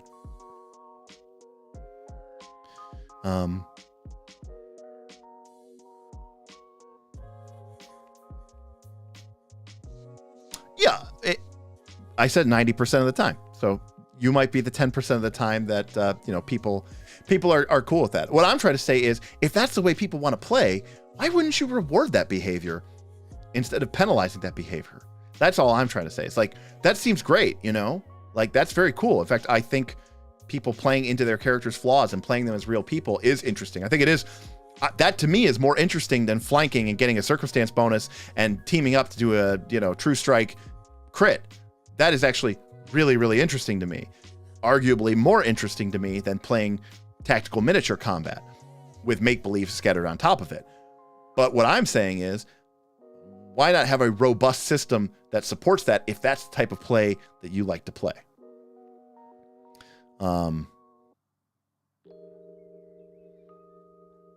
Agreed. Brutus, that's a great example of role-playing. In fact, actually, that's fantastic.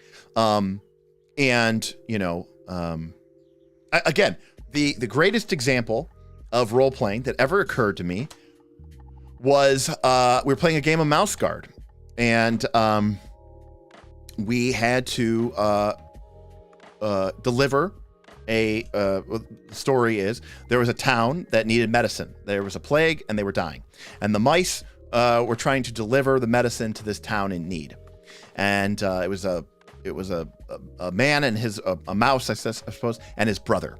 And they go to the town, but the bridge has been wiped away by a spring flood, and the river is swollen, but they have no other way to cross.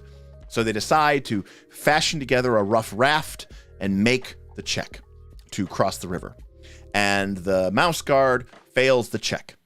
And the GM says, okay, the raft disintegrates and starts to fall apart in the middle of the river, which is raging and sweeping.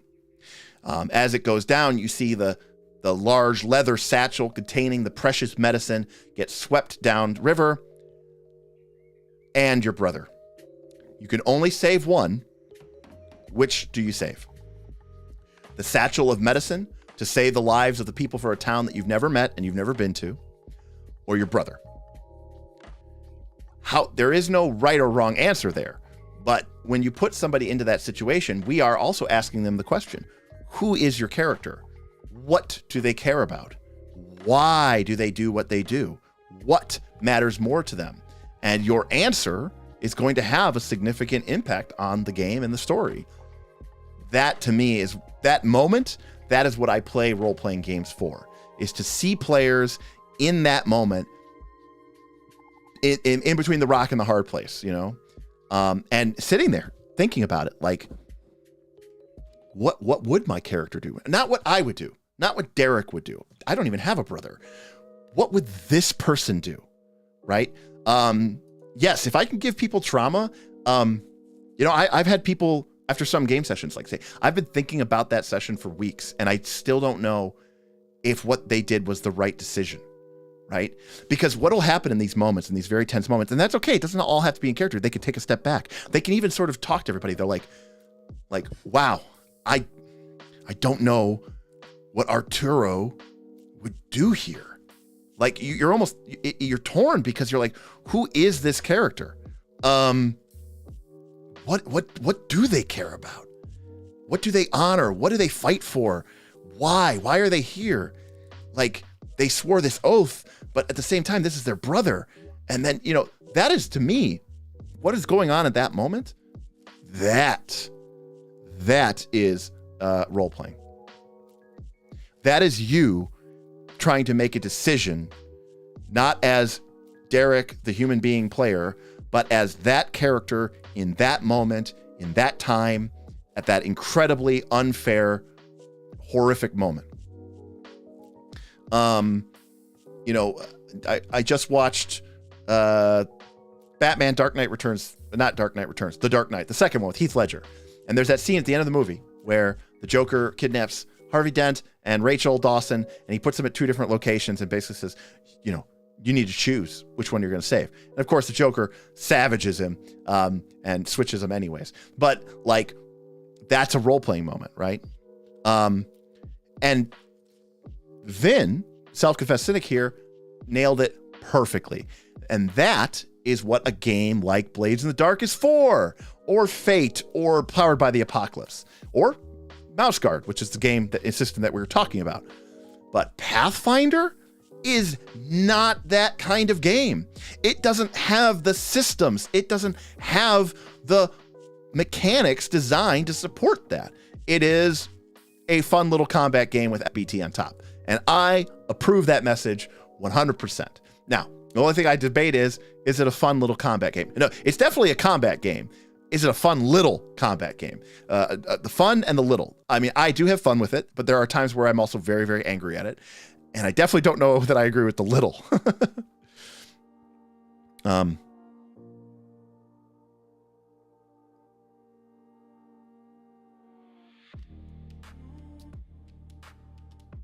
Dang, role-playing too deep. Does the medicine or the brother give a higher circumstance bonus? Also, savage. That's a savage. That's a good-sized combat game. I like that. All right, you'll concede the little. All right, I feel like I won a little bit.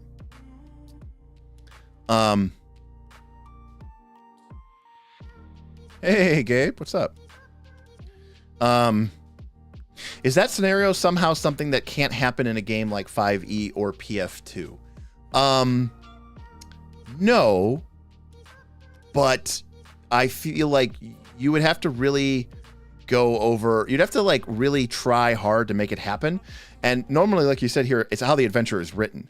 A lot of these games aren't written. You know, that situation I described in Mouse Guard, we didn't even know that there was a flood until it was rolled during the course of the game. So the game master didn't even know that there was a river and that it would be flooded and that the bridge would be out until we got there. So there's an element there of sort of emergency, whereas like, you know, as opposed to a GM being like, ha, ha, ha, ha, I'm going to carefully construct this situation where the player is going to have to choose between the death of their brother or the death of the thing. Because that's the other thing in a game like Mouse Guard. You go, oh my God, that's so unfair. That's such a brutal, horrible thing to ask a player to have to decide. And I go, yeah, well, they should have passed the check. If they pass the check, yeah, it's all sunshine and rainbows. You get to have your cake and eat it too, right? I'm only putting you, you know, into the I'm only putting the screws to you because you failed the check. You know, if you don't want to have to make agonizing, painful, horrible decisions, don't fail the check. End of story. And I agree with what Kay Swistak is saying. I think that in PF2 or 5e, it could totally happen. Of course.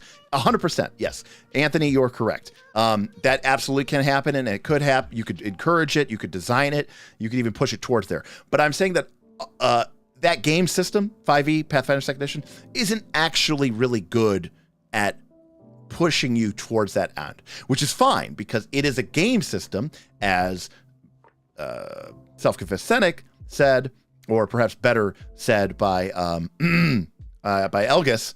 It's a good-sized combat game. That's all, you know.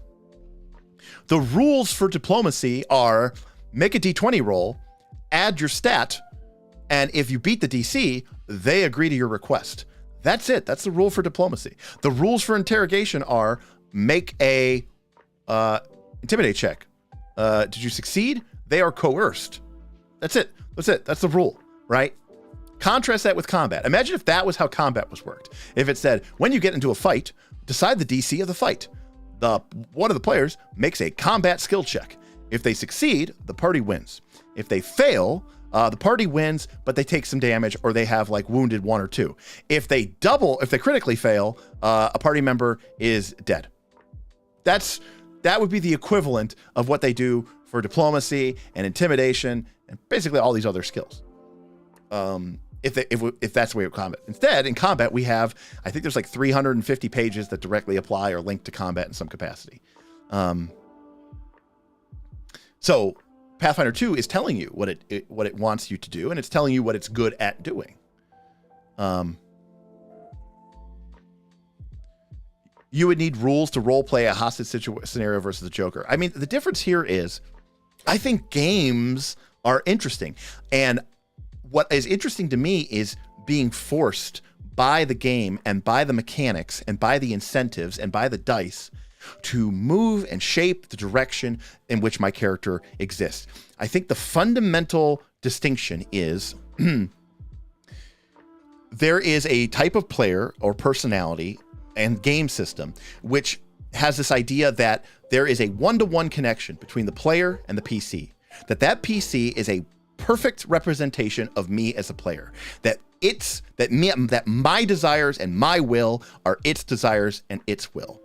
There is another school of thought which treats the PC as like a third party, and that I am the player, and it's my job to guide and influence and respond to the character, but it's almost like the character, the PC, almost has a life of their own, right? They almost exist independently of the player that plays them. And that to me is very interesting, because that to me means that is a challenge. The challenge is to play that character. I think it's easy to play a character exactly as you would want to play them, but it is much more challenging when the game either, forces you to do it. That's sort of the stick side of it, or encourages you to do it via rewards and experience and abilities. That's sort of the carrot side of it, to play the character in a way that is not the way that you would play out that scenario. And that I think is when I was a young kid, I didn't like that. I wanted my PC to basically be like a mech suit that me, Derek, hopped inside and I controlled it 100%. And if I wanted to say this thing, I would say this thing. And if I didn't want to run away, I wouldn't run away. And if I don't want to be, coerced, or I don't want to be, I don't want to believe this person, then I don't have to, because I have complete autonomy and I have complete control. Then as I got older, I realized that it was more interesting to me to concede some of that autonomy and to concede some of that control, and instead have fun with the challenge of role playing. And in this case, the challenge is this PC, Derek, doesn't want to believe this, sly-tongued, silver-tongued, dastardly, no good, city councilor. But my character has fallen under his sway. It's not a magical sway. He's just very persuasive. He's a persuasive politician. And my character has gotten caught up and swept up in the fervor. And now my character is a believer and is starting to listen to what this person says. Now for me, Derek, I don't want that, but my character does. And so now the challenge for me, the fun for me as a player is I get to play like that. And that means I'm playing something and doing something which is very different from the way that I would ever do anything. And it's a very transformative moment when you are really, really actually putting yourself into the perspective of a different person. And you're making decisions based on an entirely different set of circumstances than you would ordinarily take.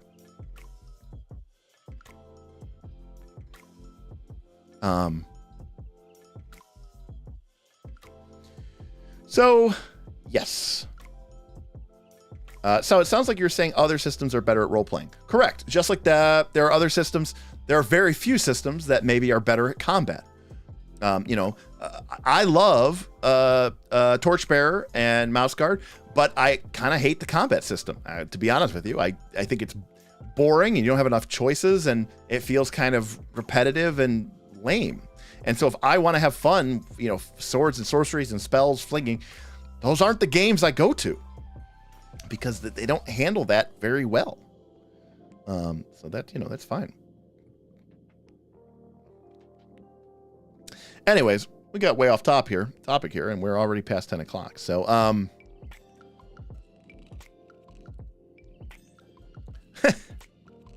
that's pretty good.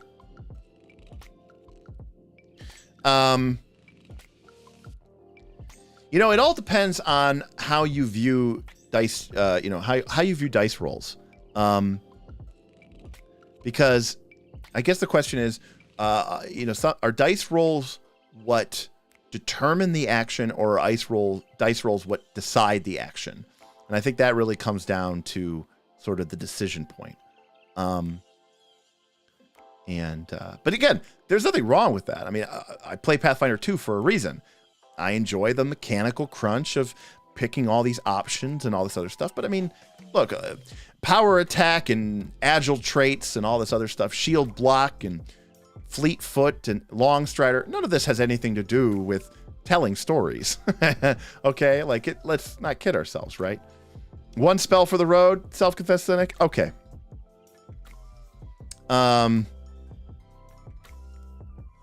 Let's do one spell for the road. What do we got? We got Pillar of Water. That one's kind of lame. Let's skip it. Slow. No. Stinking Cloud. All right, here we go. Stinking Cloud. It is a 2-action spell. All right, we got Stinking Cloud.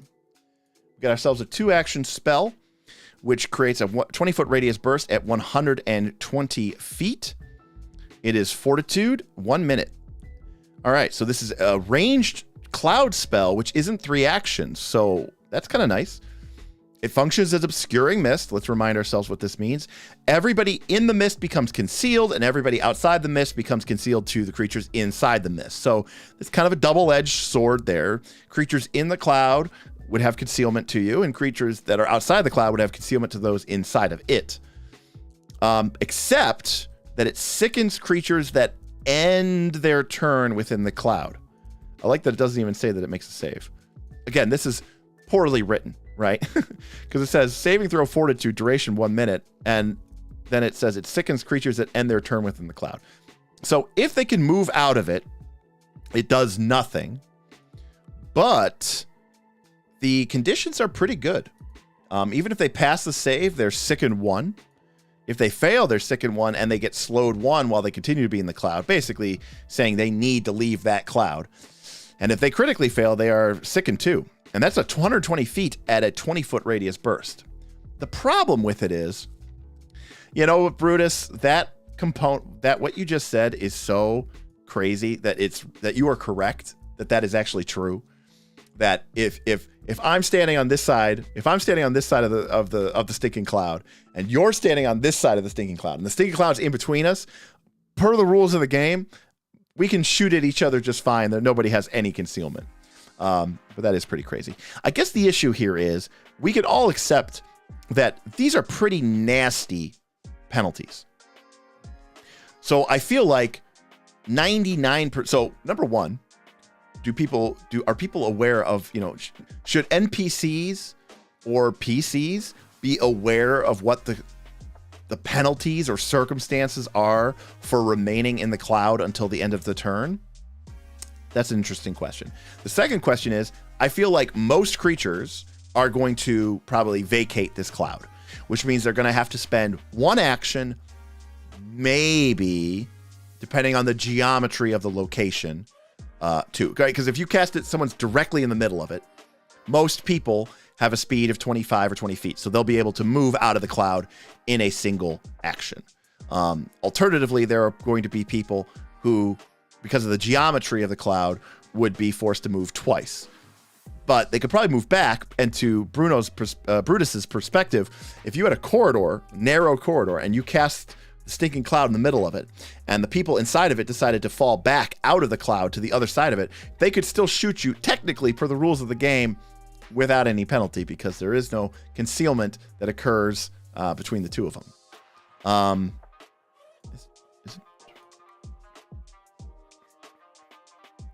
GM Scott, it is not difficult terrain. It is not difficult terrain. So realistically, I feel like this will almost never sicken anybody unless like they're immobilized or something. So fundamentally, you're using 2 actions to probably have a bunch of creatures maybe take a bunch of move actions. And if they were going to use those move actions to close with you anyways, you're not really I mean, yes, it's eating up actions, but those were actions they were going to spend anyways. So it's most useful against creatures which would have no desire to leave their current position. A spellcaster, an archer type character. Yeah, I don't know. I mean, it's area denial, but what does that mean in the context of Pathfinder 2? Describe for me area denial in Pathfinder 2. That's what I want to know.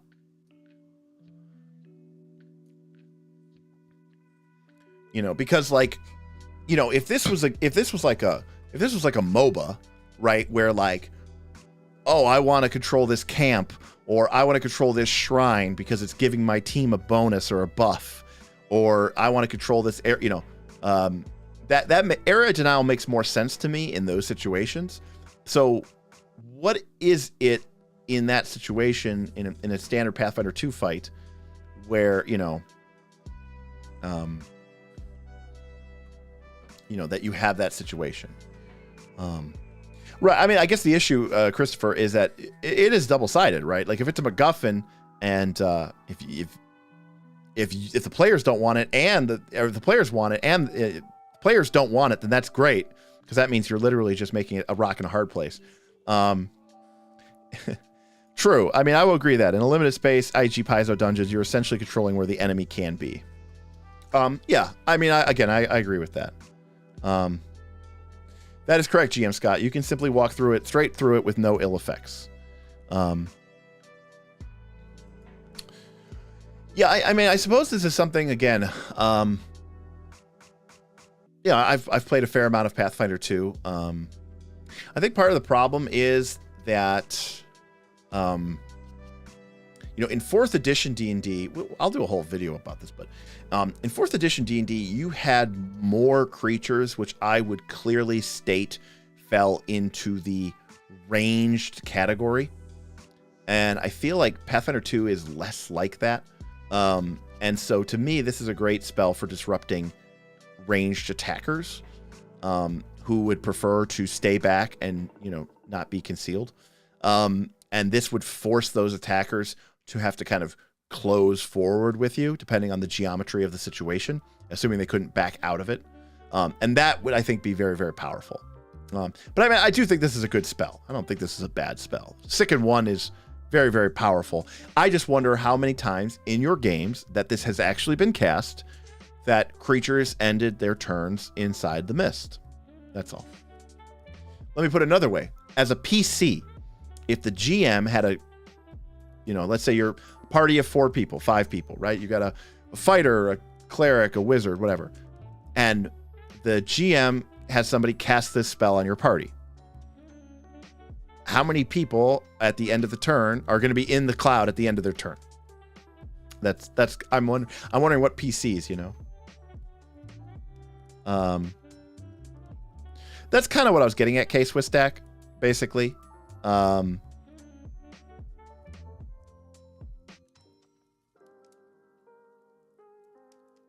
Agreed, total entropy. I that is basically what I was saying. Like, I think that ranged attackers are underrepresented in Pathfinder 2. That's all I was trying to say. Ranged attackers that are just shit at melee combat, are underrepresented in Pathfinder 2. See, Vin always has these crazy things where he's like, oh, it's C or B, but it's S if the enemy's immune to poison, and then they stack up this car OP and OP, et cetera, etc. So every example seems to be that you have a creature that's immune to poison and they're just dropping it on themselves. Okay, I will concede that if you're immune to poison and you're casting it on yourself and you're like a boss type monster, S tier.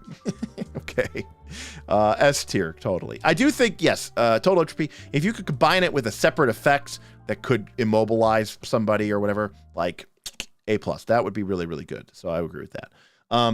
But you know, I gotta give it up for the range. I gotta give it up for the actions. A lot of these spells have been 3 actions. This is only 2.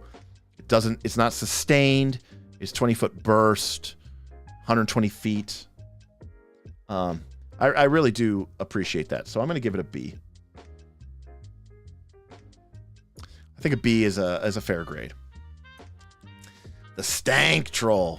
Oh, total entropy says A. No, I think I gotta go B, just because this is my, yeah, Anthony, exactly. This is a conjuration. Okay, so let me bring up a card. I'm gonna bring up a Magic the Gathering card here.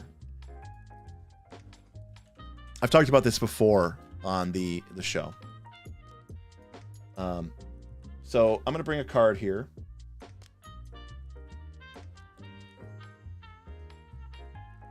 All right, this is a spell that is called Browbeat. Okay, and Browbeat, if we look here, it says, let's see here. Here we go. It says it's the 3 damage. It's Magic the Gathering, but it's 3 mana, and it says unless a player has Browbeat, deal 5 damage to him or her. Target player draws 3 cards. Drawing cards is good in Magic. So I cast Browbeat because I want to draw 3 cards. So I am spending 3 mana to draw 3 cards. But my opponent can choose, okay, to take 5 damage. And if they do, I don't get to draw the cards. This spell is very bad because whenever you give your opponent a choice, they will always make the choice that is optimized to be best for them and worse for you. So whenever you give an opponent a choice, okay, you are giving them control over what this effect is. For example, maybe your opponent has a lot of life. They are, in fact, maybe almost untouched. So they take 5 damage and it doesn't even matter. Alternatively, maybe your opponent is about to die, okay, and Browbeat could kill them, but instead, they're going to let you draw 3 cards. They are going to take the action that is going to help them the most and help you the least. And the same thing is true for a spell like Stinking Cloud, right? You are essentially giving your opponent a choice. You're giving your GM a choice, or you're giving the PCs a choice. Either stay here and make a save, or leave. Either way, they are going to do what is best for them.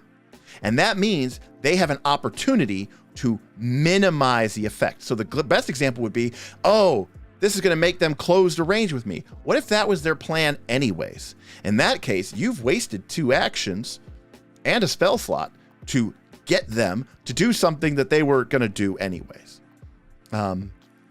So that is the only reason that I bring this up, is it's part of my innate DNA as as an avid quasi wannabe pro Magic the Gathering player once upon a time, and as a very avid board game player, is anytime you give your opponent a choice, that is a bad thing, because they are going to make the choice that is best for them and worse for you. So